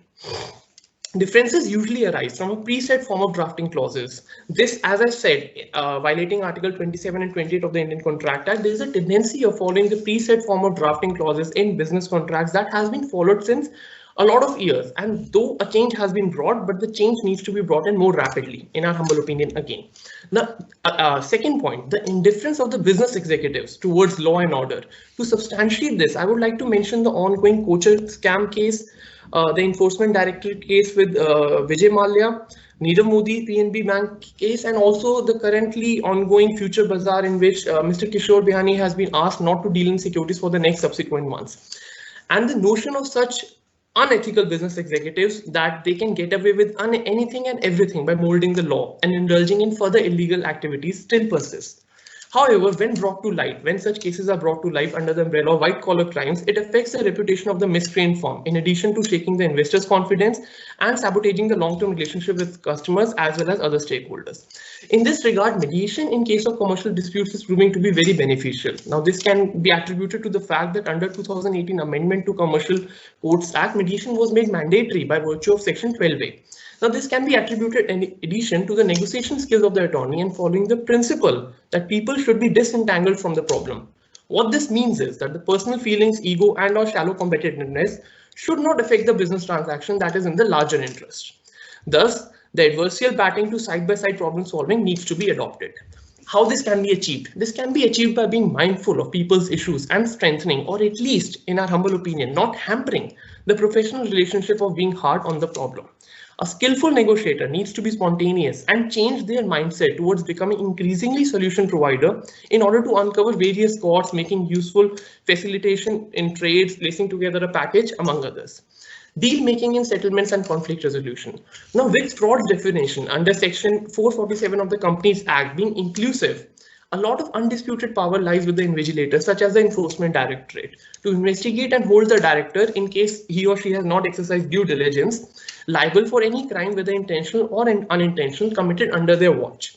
However, by way of mediation, negotiation, and mutual settlement in-house, that is being promoted to resolve disputes over lengthy and prosaic litigation practice, as it is felt that commercial disputes have the tendency of halting the operations, thereby directly affecting the economy and business at large, in the country or even abroad for that matter. And this can also sabotage the long-term relationships formed with the stakeholders. Now, conflict resolution in mutual settlements can establish various concerns and enable relationship building associations. Lastly, the need for effective mechanism for in-house conflict resolution. Disputes raise the need for having robust and skilled negotiators, which can be formed through direct training that can be provided to them, to resolve in-house dispute instantly and rather not let them arise in the first place itself. It is felt that negotiation is majorly maintaining a rational, goal-oriented approach towards settlement of disputes. The mental sorry framework. to interrupt. Just one more minute left. Right. Thank you. So this mental framework must not be trigged by emotional outbursts and manipulations from the opposing party, thereby compromising on the values of the organization. The negotiator must maintain the temperament, cool and focus towards negotiation, towards amicable settlement of the problem. In conclusion, I would like to say that technology platforms such as Tama Live and eBay's ODI platform that was brought in 1990s can be proved very useful, as it is being claimed to be 90% effective. Further, artificial intelligence enabled legal tools like Kira system, Litify, Do Not Pay, that is UK based, can also help in assessing the outcome of the dispute if it goes to arbitrator or judge, and provides alternative solution mechanism, thereby acting as a catalyst in out-of-court settlement mechanism. And arbitration also is debatable whether it's efficient or not in India. A less satisfactory yet mutual agreement, in our humble opinion, is more beneficial than no agreement at all. And a long-lasting relationship saved over a less favorable, slightly less favorable agreement is a win for both the parties. With that, we would like to conclude. Thank you. Yes. Thank you so much, sir. Now the session is open for the questionnaire. Yeah. Mr. Vasu? Yes, sir. Yeah, Mr. Vasu, when you're just closing your submission, you were mentioning about some type of training has to be provided to the in-house team. Right, can you just elaborate in a minute? Sir, in my humble opinion, I feel that in-house counsels are more comfortable with the transaction work. Whereas when it comes to negotiating or to dispute resolution, a lot of business of the corporation is outsourced to external law firms or external law counsels. So if the kind of training that is being provided to dispute resolution lawyers in the courts and all, if the same kind of training with help of some senior counsel or with help of some litigation firms can be provided to in-house teams, a lot can be achieved by an organization which can be in the long run, which can be very useful. So such training can only be provided by senior counsels or some dispute resolution lawyers, in my humble opinion. Okay, fine. All right, thank you. Thank you so much, sir. Our next presenter is Tamogona Chattopadhyay. You can present, ma'am. Thank you. Am I audible? Yes, ma'am. Yes. So the topic of my presentation is the study of the dispute resolution checklist, which has been provided by PPLRC of the World Bank. So this PPLRC is nothing but the Public-Private Partnership Legal Resource Team, which has formulated this checklist, which is actually a guideline, or which is a guide for people forming a contract with a dispute resolution clause. And this has been made into 2008, and it has been amended as per the site into 2019. So what is this Public-Private Partnership Legal Resource Team? So it gives guidance on structure a PPP project and its enabling an environment, and it gives a sector specific information. So in my paper that I have made, that I have submitted, I have limited my my research into two parts. One is I have studied the checklist, and there are 6 points, and I have also tried to compare it, or I have also tried to see what is the simultaneously similar section in the Arbitration and Conciliation Act of 1996.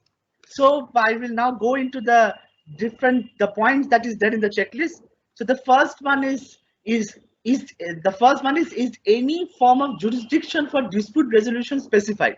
So that means that when the agreement is, or when the agreement is made, there should be a specific place, or there should be a specific jurisdiction to which the dispute resolution will be formed. That means if it is an arbitration, I am considering arbitration, then where will be the seat of arbitration, and what law will apply to what jurisdiction, or what law of the jurisdiction will apply it has to be seen first.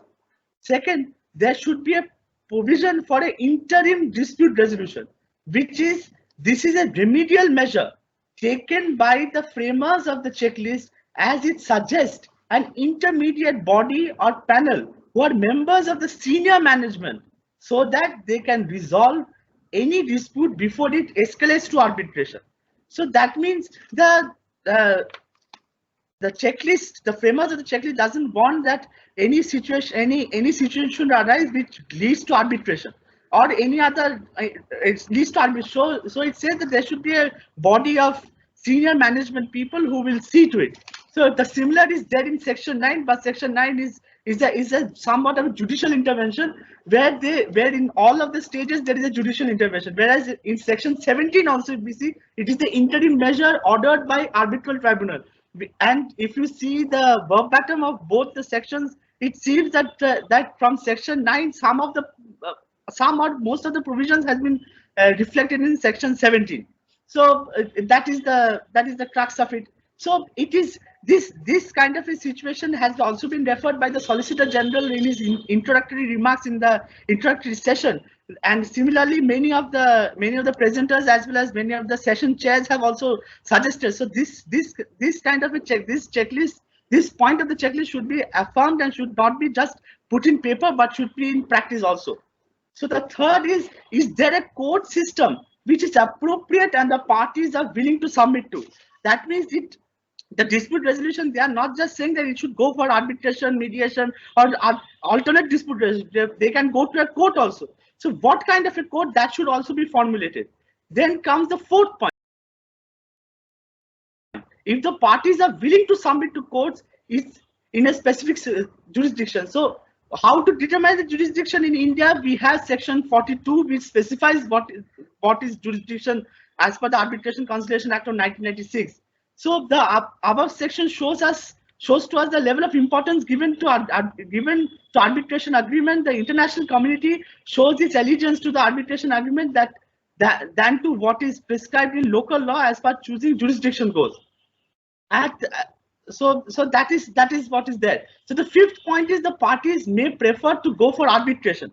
So over here, after if the parties are willing to submit, if that point is debated or if that point is satisfied, then it goes to the parties may prefer for arbitration. So that arbitration is considered is one of the main points for alternate dispute resolution as per the checklist provided by PPLRC. So, and then the sixth is the do's and don'ts when going for arbitration. Over here, the first do's, if anybody wants, they can go to the PPLRC site and they can get it. But the first point is I want to make is the first do that has been made is very essential, which is a formal to include a formal interim procedure. That means that if affirming to the provision that interim measure should be there. So there should be a formal interim measure before when going for arbitration, so that how will the arbitration be governed? What are the rules and procedures should be prescribed? So it's that whether it should be a domestic or international arbitration, that should also be checked. And there are many other things. In the list of don'ts, it is very clearly mentioned that don't assume arbitration to be the best form possible, best form of best form of dispute resolution. That means that unlike which means that arbitration should not be considered as the only form. There should be other forms as well. So this checklist, it can be assumed or can be considered as a watertight. It gives a very strict procedure. Like that, it is on my humble opinion that the similar should be there in the Arbitration Conciliation Act rather than keeping some of the provisions open. So with this, I will close my. Last minute is left. Yes, I have completed. I am open for questions. Yeah. Thank you so much, sir. The floor is open for the questionnaire. Okay, Mr. Chittapadhyay, you are very interestingly, you are mentioning about some do's and don'ts. Yes, sir. Okay. That is in my paper. Yes. Yeah. The hit was that under don'ts, you are specifically mentioning about don't ever confine with arbitration alone. There are various other options. Yes, sir. What prompted you to bring this under the don'ts? Sir, because this don'ts is specifically mentioned. If you go open the PPLRC site, over there the first point itself says that it should not be considered, and it is, on my opinion, even Mr. Sriram Panchu has also said that much of attention has been given to arbitration. Now mediation and other forms should also be considered. So taking that in mind, I have highlighted this point. Okay, when it comes to the other aspects, other ADR mechanisms, yes, whether we can have an effective conclusion, like a binding conclusion? Sir, mostly like in the I believe in the earlier session we had a wonderful advocate who said that there in dispute resolution there can't be an end. There is always a form of appeal. So for that reason, I don't think there will be any alternate dispute resolution which will aid in complete resolution at the face of it. Okay, thank you. Thank you. Thank you so much, sir. Our next presenter is Girish P.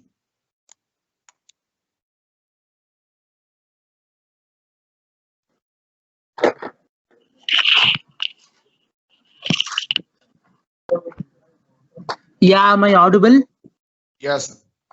Yeah, let me present my paper. Yeah, this is a paper on public and private sector overview flow of economy since 1947. So please move on to the next slide.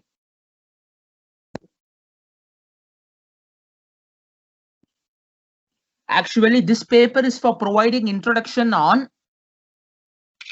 Actually, this paper is provided for world-class economists, scientists, etc., whose ideals are for the common boosting of economy. But there were pits and falls which led to the flow lagging to various factors involved in the lack of policies, technologies, and facilities. The paper is divided into 3 sections, and I would guarantee that this paper would be a takeaway for people who are interested to know the pitfalls which were lagging during the recent century and after the decade of independence, which were spoken by the other nations. Factors like the Western education, economic policy, agricultural factors, and traditional methods led to the decrease in the ability of economic flow, which were considered very faster after independence due to the active low bandwidth with the economic British period. This paper will also bring out in edge-cutting differences which are required for the companies which are acting part of Indian economy. A major flow which will be contributed would be readily to analyze the economic mistakes in the past decades, which we must not be doing in the future. So please to the next slide. Keywords which I would like to use in the paper: globalization, literalization, formal education, agriculture, PCI, GDP, transform progress ahead, urbanization, efficiency, fluctuation, stagnation, economic criticism, education,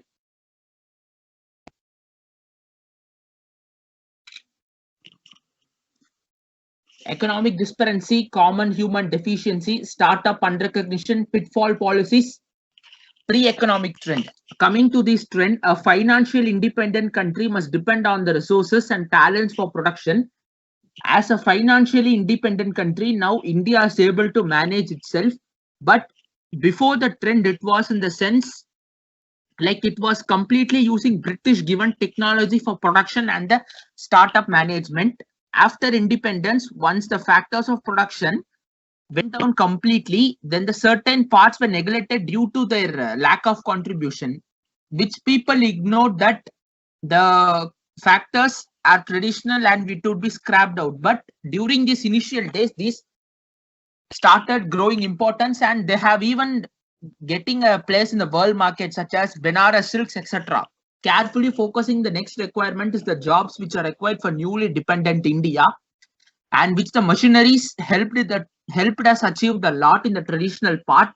Additionally, seeing to the fire and the famines of the 1950, which caused a greater loss in the economy and the agricultural land and unusable for agriculture. Industries associated with heavy weight were affected a lot due to the lack of funds for maintenance. So, sir, please to the next paper.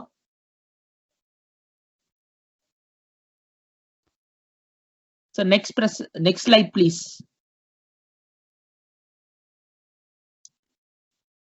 So next slide.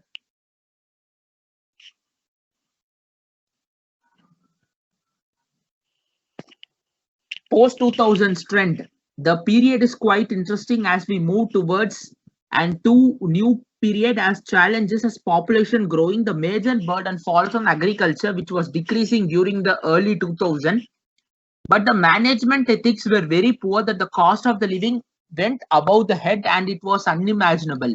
But the major advantages is the rapid increase of formal education, and the company started policies like liberalization, marketization, globalization. Economic fluctuation started once after the rapid economic fams shifted towards the gradual technology, and sustainable development failed to start during the overall carbon rate increase, which is a great failure. The major issues in the technology dependent on foreign-based investment, which we didn't have during the 1990s. The technology paved us a great way of presenting as we move towards a new era of production. Several departments started growing rapidly and vitally during this period. Considering the fast growth, research was implemented for science and aerospace, and even many people had got the job. So finally speaking through, the project management had been started properly, which India has been now focusing as a global market nation for implementing it. So next slide, please.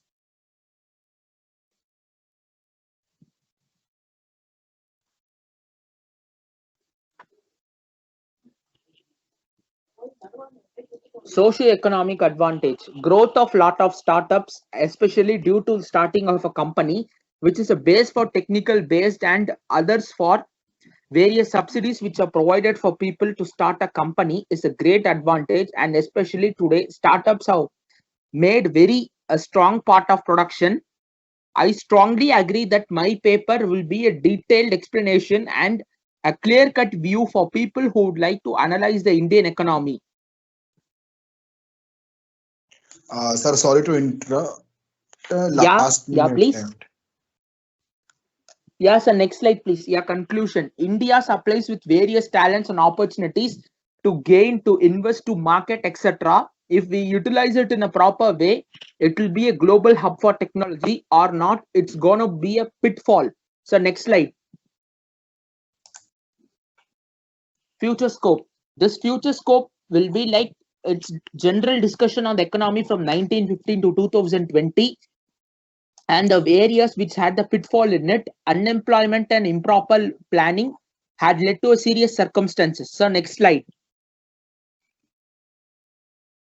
Social issues concentrated, traditional cultivation, lack of formal policy. These are all the issues which I concentrated for making this paper. So last slide. Unemployment rate explained. This is a graph which is drawn by the economic configuration of India, explaining the unemployment. And the last slide, sir. This is one of the most important images. As this turned old, this couldn't be clear as I couldn't mention the organization. This stated from 1937 to 2020, a repaired image of the economy shown. Thank you, sir. Thank you so much, sir. I request the session chair to ask the question. Okay, Mr. Girish. Yeah. Lot of things about economy and the public and private sector participation. Yeah. What is the role of joint sector? I think you have heard about joint sectors. Whether they have any role in... Yes, sir. Actually, Actually, the joint sector roles play an important role in managing the government and the private sectors. Yeah, actually, the joint sector is to manage both the functions, both privately and functionally, in order to not to go too much depth of losses, but to have some sustainable development. We have to be both service based and product based. Okay, then according to you, the 5-year plans is not a success. Sir, I didn't craft the 5-year plan, sir. This paper is completely focused on building the uncutted edges. We don't have many papers overviewing the economic structure from 1950 to 2020. There are papers which are ranging from 2000 to 2020. So I just wanted to provide an uncutting edge with many technologies and places they have lost importance, which would gain future importance if properly nourished and startups. Okay. Thank you. Thank you, sir. Thank you so much, sir. Our next presenter is Victoria Gonzalez.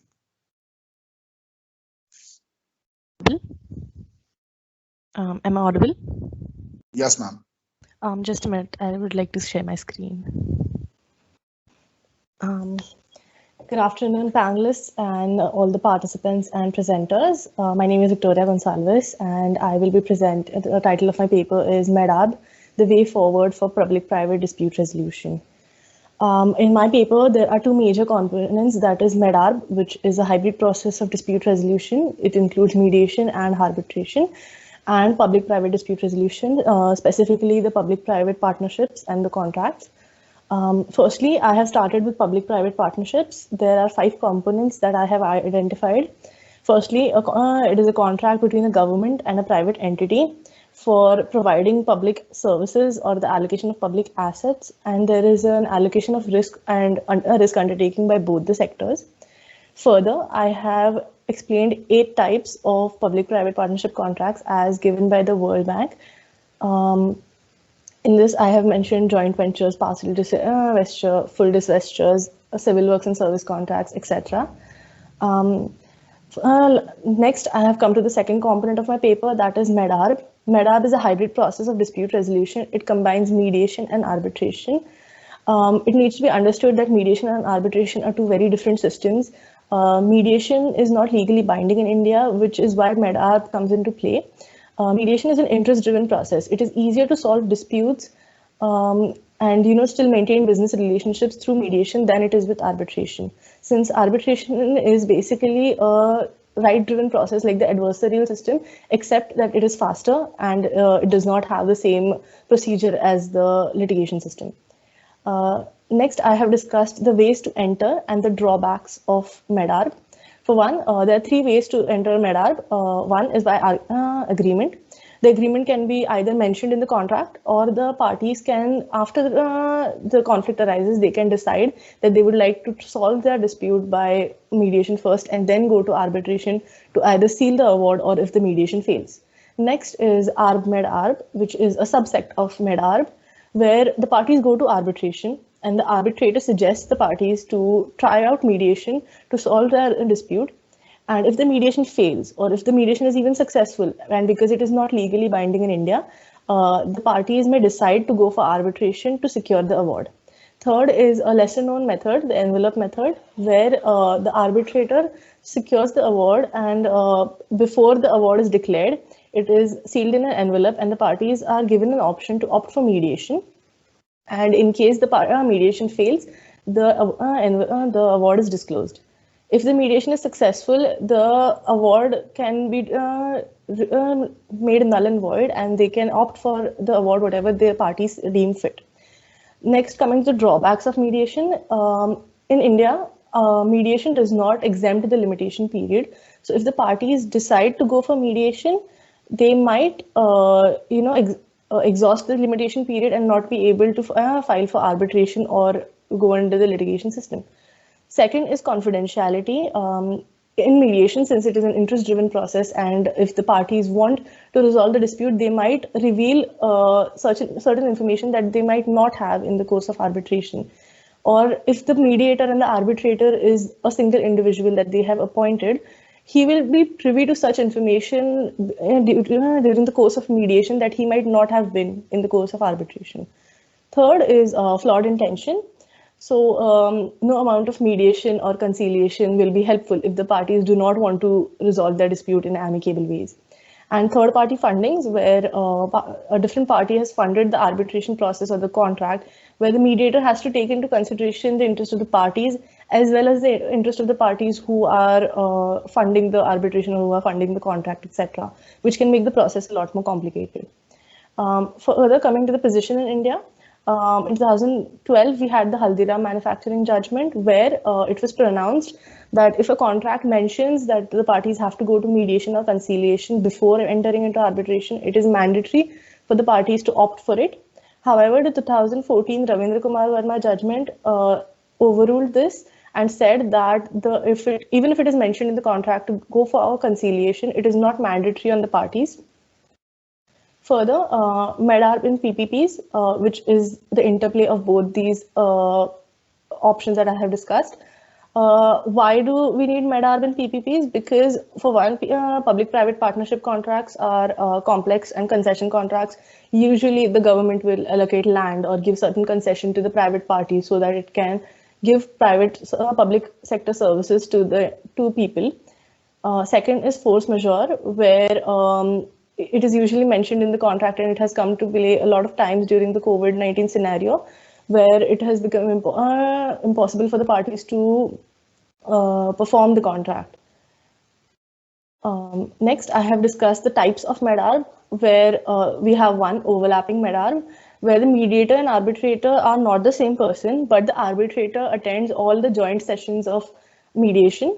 He does not get access to the private conversations that happens between the mediator and the parties, but he is privy to all other information. Second is braided Medarb, which is very useful if you don't want to exempt the limitation period, where the parties file for arbitration, but mediation happens alongside parallelly. Third is plenary Medarb, which can help in award contamination. Like if you are having one single individual as the mediator as well as the arbitrator, plenary arbitration is where private conversation between the parties and the mediator will not be allowed, which can help in if you're worried about award contamination. Sorry to interrupt, ma'am. Last minute left. Okay, I'll just finish this and I'll sum up. Okay. Finally, I have deduced some benefits of Medarb in public-private partnerships. One, it is faster and cheaper because mediation is interest-driven and both the parties do not want, there's a lot of investment in a construction sector. So if both the parties are investing so much, they would not want to go to arbitration and want the entire contract and business relationship to go to dust. So after that, the maintenance of business relationship, which is one of the many benefits of mediation. Third is greater control of parties. When it comes to arbitration or arbitration or the litigation process, the parties do not have any control over the award that will be given. So you have no idea what will the pronouncement of the arbitrator or the judge. Fourth, it is legally binding. Mediation is not legally binding, and through Medarb, you can reach to an amicable solution, get all the benefits of mediation, and it will be legally binding on the parties. That's it. Thank you. And any questions? Thank you so much, ma'am. I request the session chair to ask the question. Okay, Ms. Victoria, when you're just going through the fifth slide, you are, I think I happened to see a drawback mentioned as third-party funding. Yeah. Whether this third-party funding is a legalized concept in India? I'm sorry, I'm not aware about that. I don't know if third-party funding regarding arbitration is legalized in India, but third-party funding for contracts is very much valid. Okay, and another thing, how we can distinguish this Medar and Medar? Medarb is fundamentally different because the parties go for arbitration and then they decide that they want to go for mediation. Medarb is where they enter mediation first without opting for arbitration altogether. Okay, fine. Thank you so much. Thank you so much, ma'am. Our next presenter is Shivam Jiten Kumar Shah.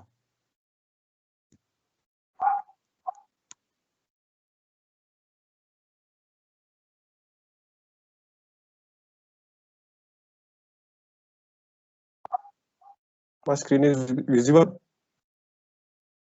Yeah, sir. So, good evening, everyone. My topic is dispute resolution methods in the construction industry sector in Kingdom of Saudi Arabia. Sorry.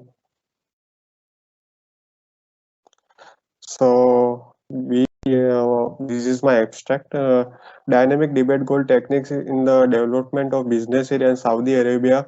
The business area of development in Saudi Arabia has gone through significant improvements in the financial aspects, fields regarding and building boroughs, air terminals, spans, railroads, colleges, and so on. It is realized that any venture can include debates between the contractual worker, advisor, and proprietor of the undertaking. Therefore, the specialist explored the various strategies for goal question utilized in the final matter area in Saudi Arabia. These strategies are prosecution and arrangement. The scientists utilize different practice together. The informations the specialist talk with 15 specialists refers as scholastics and afterward disseminated a poll to 327 specialists, scholastics and authorities. From that point, the specialist investigate gather the information by utilizing both quantitative and subjective strategies. The analyst the resolution that the suit is the technique generally utilized in the development business area to tackle questions, and it is uncommon to utilize exchange strategy. Further, the specialist found that the elective debate goal techniques are seldom utilized because of the public work contract forestalls the utilization of strategies other than prosecution. So, keywords are dispute resolution, construction industry litigation, quantitative and subjective strategies. So, in introduction, as indicated by, there are three prevalent classification of debate goal strategies in the development industry: case, intervention, and elective question goal. A cycle which permits gatherings to go to a settlement dependent on their own exchanges as opposed to a formal quarrelsome system. This technique incorporates arranging, interviewing, and meditating as per the expanding cost of case has made the snappier and more affordable techniques for contest goal more allowing to Paris cost, not just remember the remuneration to be paid for settlement, yet other monetary misfortunes supported while leading a development debate, which could be expensive for losing part. Call attention to that to prove the adequacies of task association. It is indispensable to diminish such a non-esteem. Adding quotes, sir.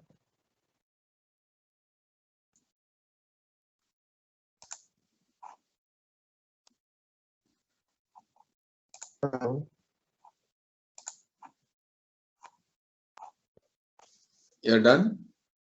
Sir, because my co-participant is not joined today. Okay. So we can I? Yes, sir. Can, yes, sir. Yeah. Mr. Shashamam, Yes, are sir. you an engineer? Yes, sir. I am an engineer. Civil engineer. Fine. Civil engineer. Okay. What might be the constructive role of an civil engineer in a dispute resolution process at Kingdom of Saudi Arabia? Sir, Saudi Arabia basically is one of the 20 top 20 economy in the entire world. So they are not doing you can say not very fast. They are just gradually and slowly increase their economy in the construction industry. Okay. What is your say about a dispute resolution in Kingdom of Saudi Arabia? Whether it is conducive or it is like an adversarial process? Sorry, it is arbitration. It is arbitration they are taking. Okay. Yes, sir. Okay. Thank you, Shah. Thank you, sir. Thank you so much. Thank you so much, sir. Now I request Shobit Singhal as our next presenter.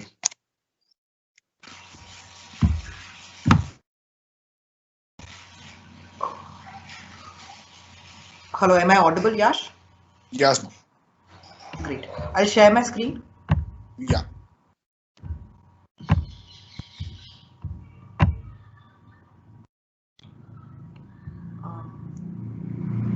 Tell me if my presentation is visible. Yes. Perfect. So I'll just put it on slideshow. Yash, is only the presentation visible? Background is not visible, right? Ma'am, background is visible.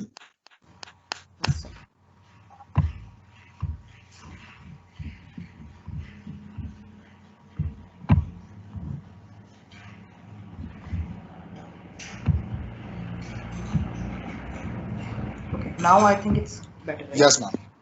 Perfect. So first of all, good afternoon, everyone, and it is indeed an honor to present my presentation before this honorable panel. All the great legal luminaries, thank you for being here and listening to my paper. I'll start with a quote which has been quoted by Mr. Vijayan few minutes back, that there should be a reduction in the disputes. However, my paper goes a step further and describe the dispute resolution process. So when we talk about any dispute resolution process, sir, the very rudimentary object that the process is the uniformity in the process itself. The process should be uniform, which means that when two people are faced with a problem, they should be subjected to a same procedure to resolve this problem. Which means that if X and Y have a problem or have a dispute, they should be subjected to the same procedure to resolve their dispute. However, the Real Estate Regulation Act, RERA, which is a nodal act, as the name suggests, for the regulation of the real estate sector in India, creates a confusion in this aspect. There is a lacuna in law which creates, or which is away from the very idea of uniformity in process, and taking that into consideration, I have named my paper as the conundrum of equality between the buyers of infrastructure projects under RERA.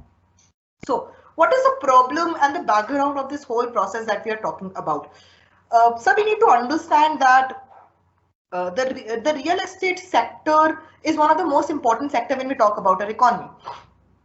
And prior to 2016, the sector was not has a lot of problems per se. There was delay in project allotments, confusion in allotments, and many other such things. The Real Estate Regulation Act tries to cover all these problems and provide a better mechanism for number one, the project allotments, and second, the dispute resolution.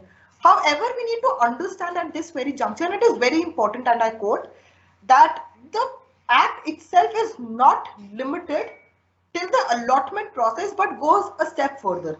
The Act provides for after sale services. For example, the Act itself provides that every real estate allotted person, every person who has been allotted a real estate project allotted under the RERA Act is having a guarantee of 5 years integral guarantee under the real estate project, which means that if there is any problem in the structure of the building from 5 years till the allotment is made, it is the duty of the constructor, it's the duty of the contractor or the constructor to repair that thing.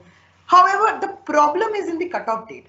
The real estate sector, the Real Estate Regulation Act says that if anyone has been given possession of that particular project prior to 2016, and here comes the interesting part, it will not be covered under this Act. Now, this whole thing creates a big confusion, and I'll explain this thing with the help of an example. Sir, suppose there is this real estate project which has been constructed by ABC Private Limited Company, and the project, the allotment was given, the possession of this project was given after 2016. Now, if there is any defect in the structure, the people who have been allotted this project after 2016 will be eligible to get benefit under RERA Act. However, and this is the second paragraph I'm talking about, if a person has been allotted a project prior to 2016, he has been given possession in a real estate building prior to 2016, even after 1 year, if there is a structural defect, he cannot claim advantage under, he cannot claim relief under the Real Estate Act. He has to go through the RERA Act. This is the whole, he has to go under the Consumer Protection Act and not to the Real Estate Tribunal. This is a whole lacuna in this law which we are trying to resolve, or which my paper initially tries to resolve. My paper works on this hypothesis that the definition of allottees under the 2016 RERA is in violation of Article 14 and hence is liable to be read down. Honorable Sir, I have used the word read down and not struck down for the reason I'll explain in the later part. So what is the structure of my paper? How have I gone about it? So I have explained my structure into two primary limbs. One is what is the object of the RERA Act itself and whether the lacuna that is there is in consonance or is against the object of the Act. And secondly, what is the particular argument that we are talking about? Is it violating our equality under the Article 14?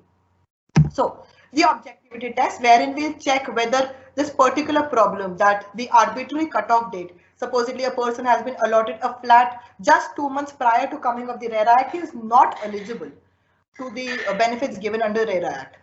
So for first, to test what is the objective of the Act, we have two primary sources. One is internal aid. What are internal aids? Internal aids are any instruments that are provided inside the Act itself. If we read the preamble of the RERA Act, the RERA Act preamble, and I have highlighted these important points, boils down to three fundamental and important aspects. That is, it is an act for regulation and promotion of real estate, protecting the interests of consumer and establishing a uniform adjudicatory mechanism. We are saying that the adjudicatory mechanism should be uniform. Here, the problem with the whole idea of establishing a uniform mechanism is not solved, because some people, just because they have been allotted a particular project some months prior, are being subjected to some other mode of dispute resolution and not under the RERA Act. Second is these are external aids. What are external aids? External aids are the instruments which are not found inside the Act but are relevant anyways. So what are the external aids here? First of all, the floor. Sorry to interrupt, ma'am. Last minute left. Okay, I'll just try and wind up quickly. What are the external aids that are involved here? The floor debates and the standing committee report. These two also suggest the similar argument that try and understand that this act is trying to make a unified code, and by the virtue of this cutoff date, you are actually violating the very thing that you have said in itself, because the act says that substandard work and quality should be protected, and the people who have been given a possession should be protected from such act, and this is not done because you have set an arbitrary cutoff date. Sir, at this juncture, we need to understand that the RERA is not limited to allotment which has been made after the object of the RERA is not limited to protecting the interest of the people who have been allotted after that. It should be applicable prior to the act. And for this, we have Article 14, the nodal constitution, Article 14, which says that everyone has the right of equality, and the equality should be both substantive equality as well as procedural equality. When we say that we should have procedural equality, and this is very important that when we say that we should have procedural equality, we are saying that two people who have the same dispute should be subjected to the same procedure to resolve their dispute. And the RERA Act is against this very idea itself. The RERA Act says that, listen, if you have purchased a building after a particular date, you will be subjected to one particular resolution mechanism. If you have purchased it before that, you will be subjected to another resolution mechanism. This is also against the doctrine of valid classification under the RERA Act itself, which says that there should be, if you are creating a classification between two classes, there should be reasonable nexus. I sir contend that there is no reasonable nexus because the provision itself is against the very objective of the Act. So we cannot say that the objective of the Act is achieved by the very provision. This is not the case here as well. So valid classification fails. Result, three fundamental points. It creates substantive equality. It creates procedural equality. Hence, this particular section 2 subclause 14 of the RERA Act, which creates this inequality or defines allottees for that matter, is per se unconstitutional and is liable to be read down. Sir, what is the solution? So just a second, 30 seconds, I'll just conclude. Sure. What can be the way forward towards this thing? How can we resolve this conundrum? Sir, as per Lakshmi Kansari ruling, anything which goes against the procedural inequality, procedural law of equality, should be struck down. However, sir, I as an author believe that this structural integrity provision is a very good provision, and totally nullifying it down will be against the very act of the provision of the law itself. Henceforth, I propose you that the Honorable Court should read this down. What is the provision of reading down? The court has the power under Article 142 of the Constitution, 142 read with 151 of Constitution of India, to read down a particular provision in a certain manner to remove all the lacunas in that particular law. Henceforth, the court can simply increase the applicability of very act, or the Parliament or the executive can increase the ambit of the allottees in this particular provision, and hence save this particular provision from being struck down. With this, sir, I would like to complete my presentation. Before opening for the question, I would first like to thank Mr. Jerul sir for organizing such a beautiful event. I would like to thank Yash for coordinating with me, and all the honorable dignitaries for being here and making this event, or giving me an opportunity to present my paper before you all. Thank you, everyone. Thank you so much, ma'am. I request the session chair to ask the question. Okay, Ms. Shobit, you were mentioning about RERA and its applicability. Who can actually utilize, and what is the actual jurisdiction of this legislation? Okay, sir, I am talking about, so my whole paper revolves around the fundamental idea that that if a particular person has been given a possession after 2016, right, he has a jurisdiction under the real estate tribunal. However, if a person has been given possession prior to 2016, just 1 month prior, and if he has the same problem, that is, if he has a structural defect in his building, he has to approach the consumer forum where the process is tedious and longer. Same problem, structural defect, just because of a cutoff date. Someone has been given possession after 2016, someone has been given a possession prior to 2016. They have structural defect in their building. They have to approach 2 different forums for resolving the same dispute. This gives the ground level of going ahead with the procedural problem that I'm trying to discuss in my paper, sir. And as far as, sir, your question is concerned, who are the real owner or who are the real beneficiaries of this sector? Sir, I'll mention 3 important beneficiaries of the Regulation Act. One is the general public because of the faster allotments. Second is the government because a better real estate or better real estate is beneficial for better investment and hence government is a major stakeholder. And third is the construction contractor parties, who is the construction companies. They all directly, indirectly get involved when there is differentiation in procedure involved. Henceforth, the said argument. Okay, thank you. Thank you so much, sir. Thank you so much, Yash. Thank you, ma'am. Our next presenter is Dr. N. Lakshmi.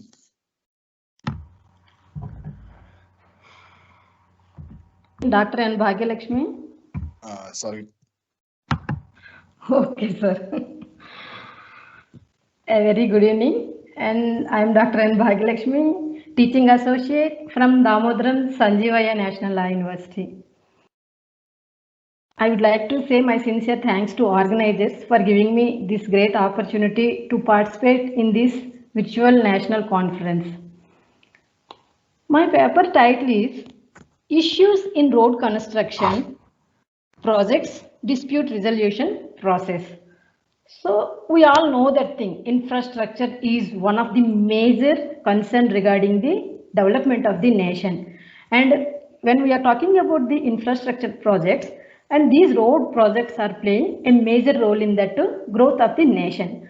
So my this research revolved around this Bharatmala Pariyojana project, and I made some research regarding this Bharatmala Pariyojana project. Why in the year 2018, the people has taken that our government has undertaken that project. The main objective behind this project is to connecting the 550 cities. Even though the project is for the benefit of the public, then also there are so many issues or challenges should be faced by the parties here. So majorly these issues can be divided into 2 categories.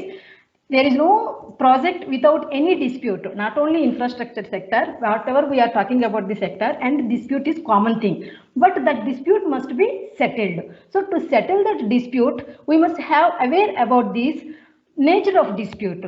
So in these cases, when we are talking about these road infrastructure projects, so the government has to acquire the land from the public. That is the major issue faced by the government when they are acquiring the land, and there are so many writ applications are filing before the court to stay off the projects, are asking about the determination of the compensation. Sometimes they are challenging about the process which was done by the competency of the authorities.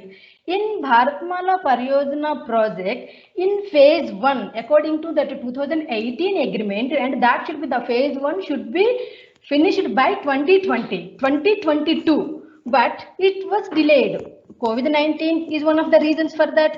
But apart from this COVID-19, and there are other issues, is that the landowners are filing many applications before the court, and they are challenging that the competency of the authorities, whether the central government is competent authority or not. That was the major question raised by the parties here. So under these circumstances, the first issue is that peripheral issues. So there must be cost overriding or delay in that, or project qualities. So there are so many issues are there. And another issues are that environmental issues, and these projects, when they are doing for the purpose of the benefit of the public, even then also it is the duty of the people, the authorities, to get permission clearance from the authorities, that is clearance from the environmental authorities and other aspects. So these type of disputes we can see in these projects here. Now the main question in that, in my paper I have explained that whether this arbitrator can be appointed or not.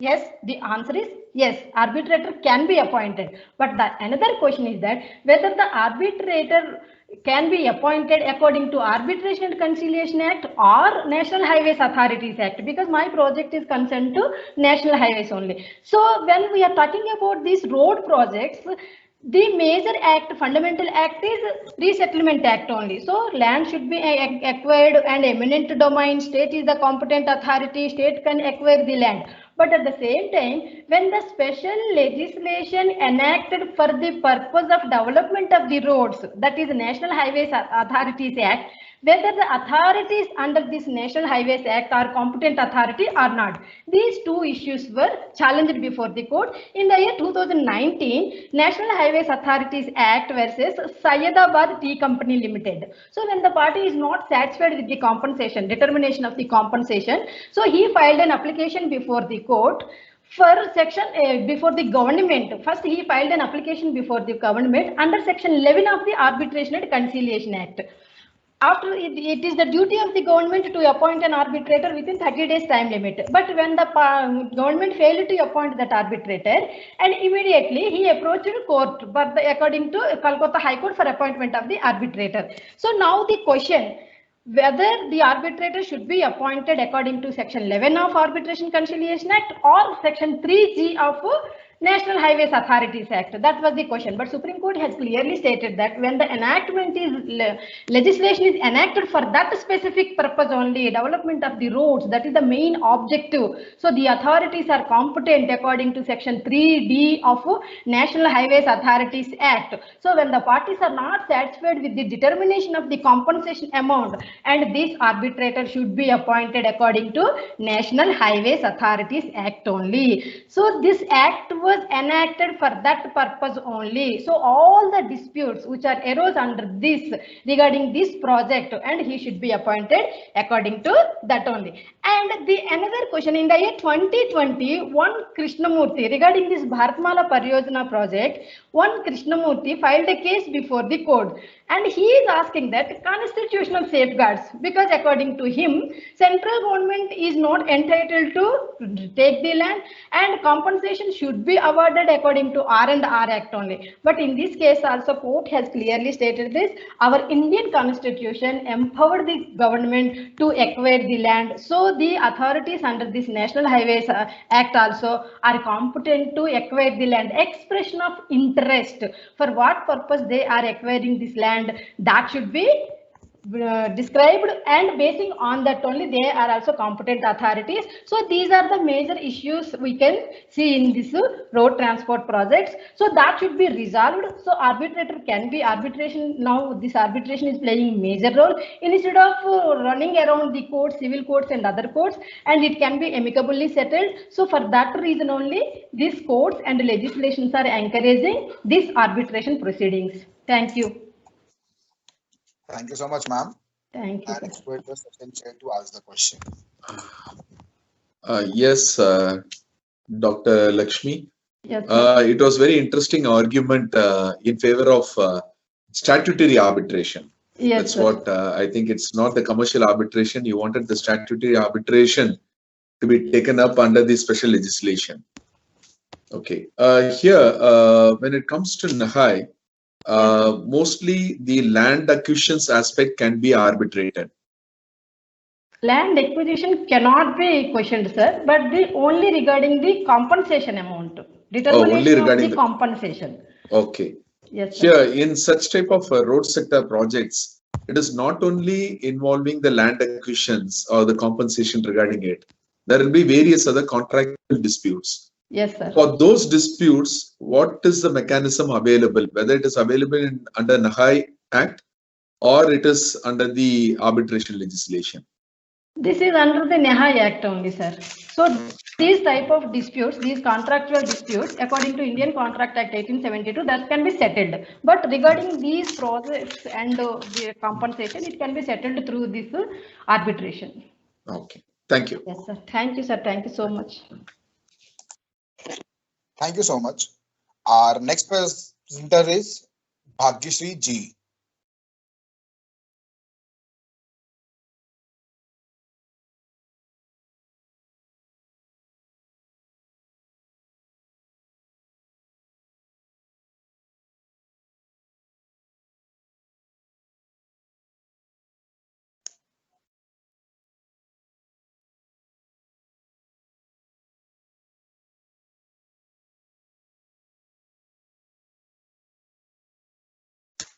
Ma'am, are you there?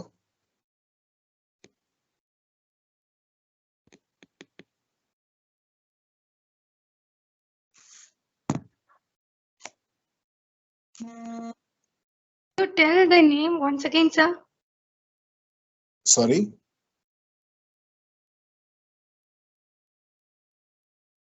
Announce the name again. Okay, it's Bhuvneshwari G. Okay, okay, sir.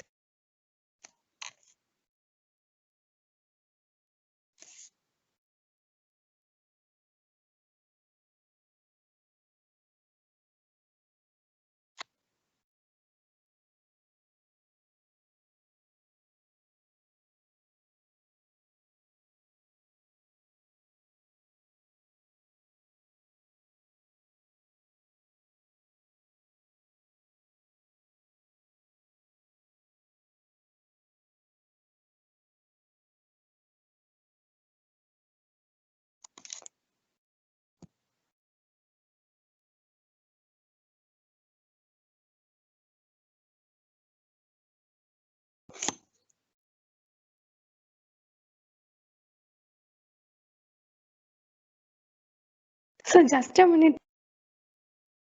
Sure, ma'am.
Ma'am, are you here with us?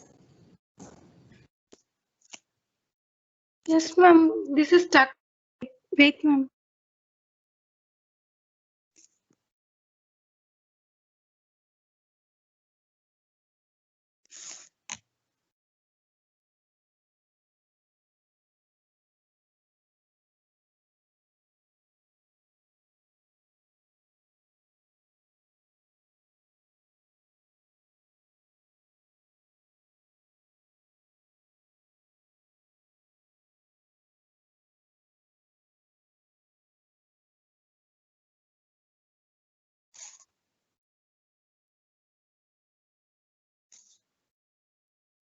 Good evening, everyone. I'm delighted to be here today to tell you about need of online dispute resolution in India. Okay, before going to the presentation, let me introduce myself. My name is Bhuvaneshwari and I'm a CSE student at Sona College of Technology. Okay, let me start with the introduction. So, okay. My presentation is divided into these many parts. We will discuss one by one. Let me start with the introduction. Justice delayed is justice denied. It is the basic legal principle, which means if justice has not been administered timely, it is equal to no justice at all. This phrase is reflected in Indian judicial system from long time. Latest statistic shows a huge concurrency of matters in the higher and lower courts. Another drawback of Indian legal system is high cost of litigation. These factors have resulted in loss of faith of people in the Indian judicial system. Their people avoid going to courts for their claims and disputes. This lack of faith has developed a resolution of disputes by alternative methods like ADRs and ODR. These methods have been proved successful in reducing pendency of cases and costs in developed as well as in developing countries. Coming to the next slide. Emergence of alternative methods of dispute resolution. In ADR methods, it have been developed as an alternative to the traditional methods of litigation, and these include arbitration, conciliation, mediation, neutral evaluation, and expert determination.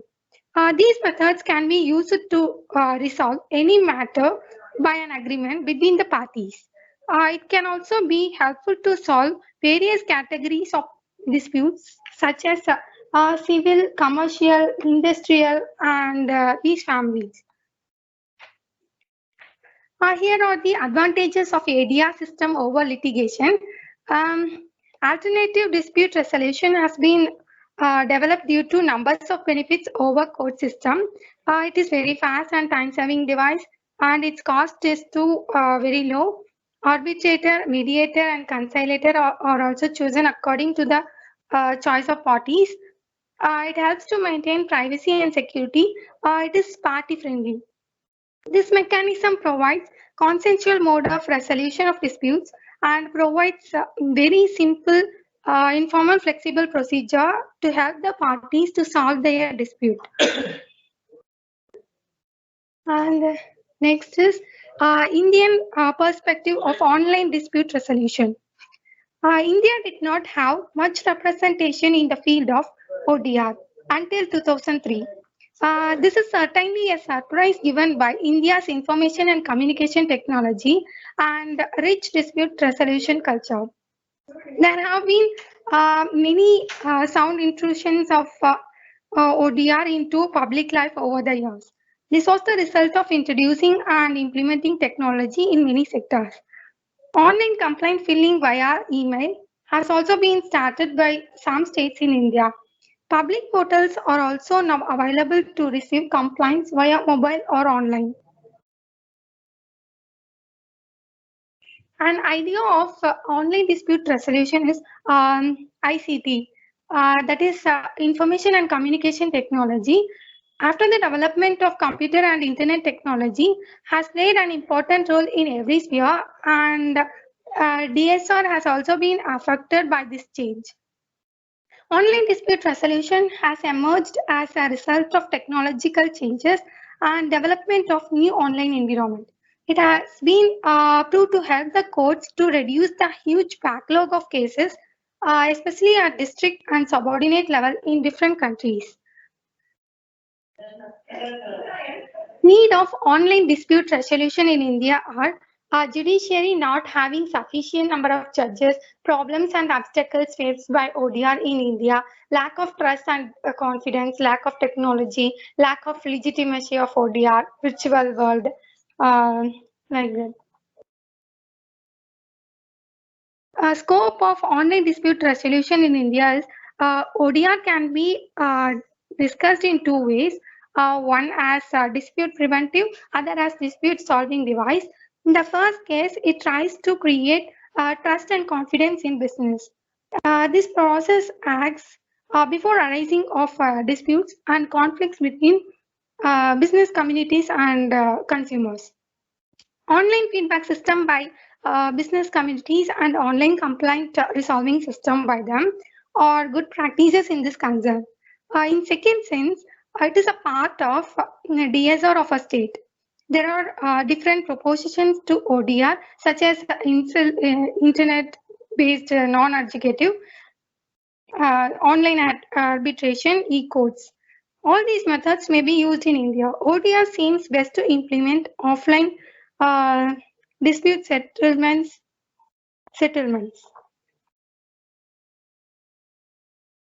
Need of government support. Government run ODR has always been preferred by the people due to people's faith and confidence in governmental dispute resolution. It can be ideally hosted by government because government has more incentive to resolve disputes. And in 2017, government started project for Digital India e-governance projects to increase digital resolution. Indian government is working towards having full-fledged ODR mechanisms in the future. And finally, promotion of cashless transactions. Our Prime Minister Narendra Modi in November 2016 had taken bold step of demonetization and which resulted in promotion of digital payments, which also help directly online business, e-commerce and electronic transactions. Make all government services accessible to the common man in this locality through common service delivery outlets and ensure efficiency, transparency and reliability of such services of affordable cost to realize the basic needs of a common people. And finally, the conclusion. Fully featured online dispute resolution is still missing from the Indian legal setup, despite the amendments in our arbitration laws. Since 2004, organization has been promoting use of ODR in India. After 2012, it has also established an exclusive techno-legal center of excellence for ODR in India. Number of other private entities, organizations and law firms came forward to provide online services in the area of online dispute resolution in India. A strong governmental initiative can put India on the map of ODR countries. Thank you all for listening. Thank you. Thank you so much, ma'am. Now I request the session chair to ask the question. Ms. Bhuvaneshwari, it was a good try sharing about the ODR in India. As he rightly pointed out, our legislation, the arbitration legislation, doesn't properly implement this ODR mechanism. But still, we have some disputes be taken on through online. Can you just give one example of a recognized ODR process in India? Sir, our government is working towards having a full-fledged ODR mechanism, sir. It is for checking.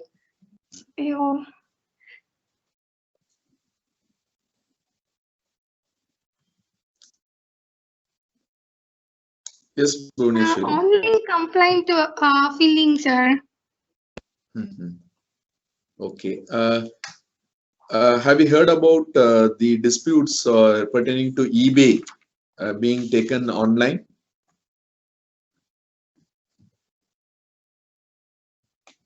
I don't have any figures on that, sir. But I'll try to get back to you later. Then answer, sir. Okay. Thank you. Thank you all. I request our representative session chair to kindly announce the honorable mention paper and best paper winner award. I hand over to you, sir. Thank you. Thank you, Mr. Yash. Thank you, Dr. Lakshmi. Sorry, I happened to join this session only just 5 minutes before, but fortunately, many of my session colleagues happened to express their views about the mediation and the mediation concept. This particular session, even though confining with the in-house dispute resolution negotiation skill, it was interesting to hear multiple aspects about the dispute resolution. I was very happy. It is going back nostalgic when we were in the law school, learning about various ADR mechanisms. I happened to hear about the Consumer Protection Act and its development in mediation, the justice system, the win-win situation, which is very the full-fledged mantra of mediation, the combination of do's and don'ts when it comes to the arbitration process, the public-private sector, the Medar concept, the aspect of the dispute resolution in Kingdom of Saudi Arabia, the RERA, NAHAI, as well as ODR. It is really a good combination. I think it is a good sign for the stakeholders who are going to avail this excellent specialty, combination of academician, the lawyers, the young lawyers, the in-house professionals, as well as the diversified professionals like engineers, sharing this information about various dispute resolution mechanism in dealing with day-to-day activities and to the maximum of the largest disputes involving in the infrastructure and construction industry. This is a good sign. Anyway, the expectation of the legislation, whether it is the Arbitration Act or as rightly pointed out by, we have this Contract Act, we have a various specialized act like NAHAI, that is the National Highways Authority Act. All these legislations are constructively going to the right path of effectively managing the disputes. And this conflict resolution strategy, whether the stakeholders are trying to implement in their sectors, it is likely to be a constructive one, wherein these type of disputes, which is evolving in construction industry, can be reasonably managed, not extremely managed. It can be reasonably managed, and ultimately the minimization of the disputes in this sector can be a good sign. There are no doubt on this. And with this few words, I think I should not stretch a lot. Already we have exceeded, I think, beyond 1.5 hours. I like to announce this is Yash. It has to be the best speaker, or Yash, you are here? Yes, sir. Yeah, what are the two awards? So, best speaker and best paper winner.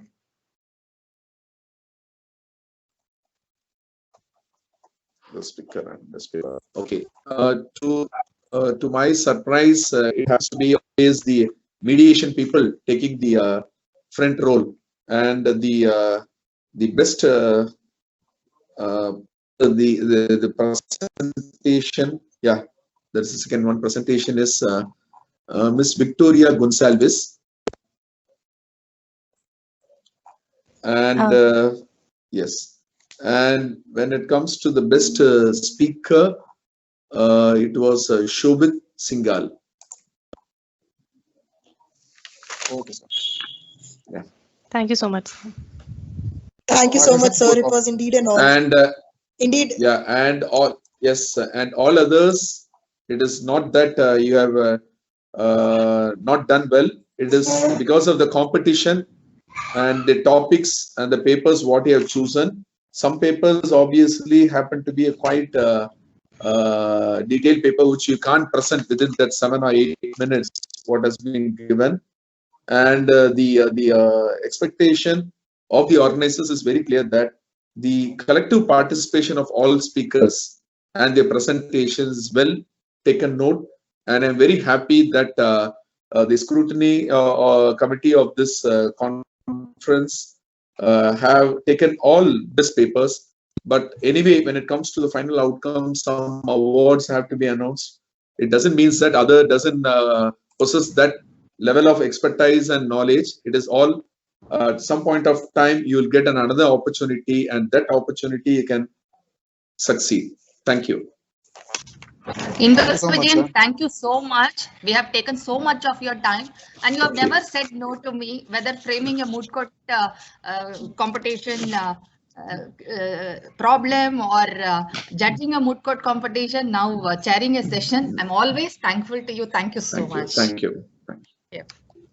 Thank you so much, ma'am. Thank you so much, sir. And now I request our Dean, Mr. Devang Desai, sir, to take over the session and give vote of thanks. Adi.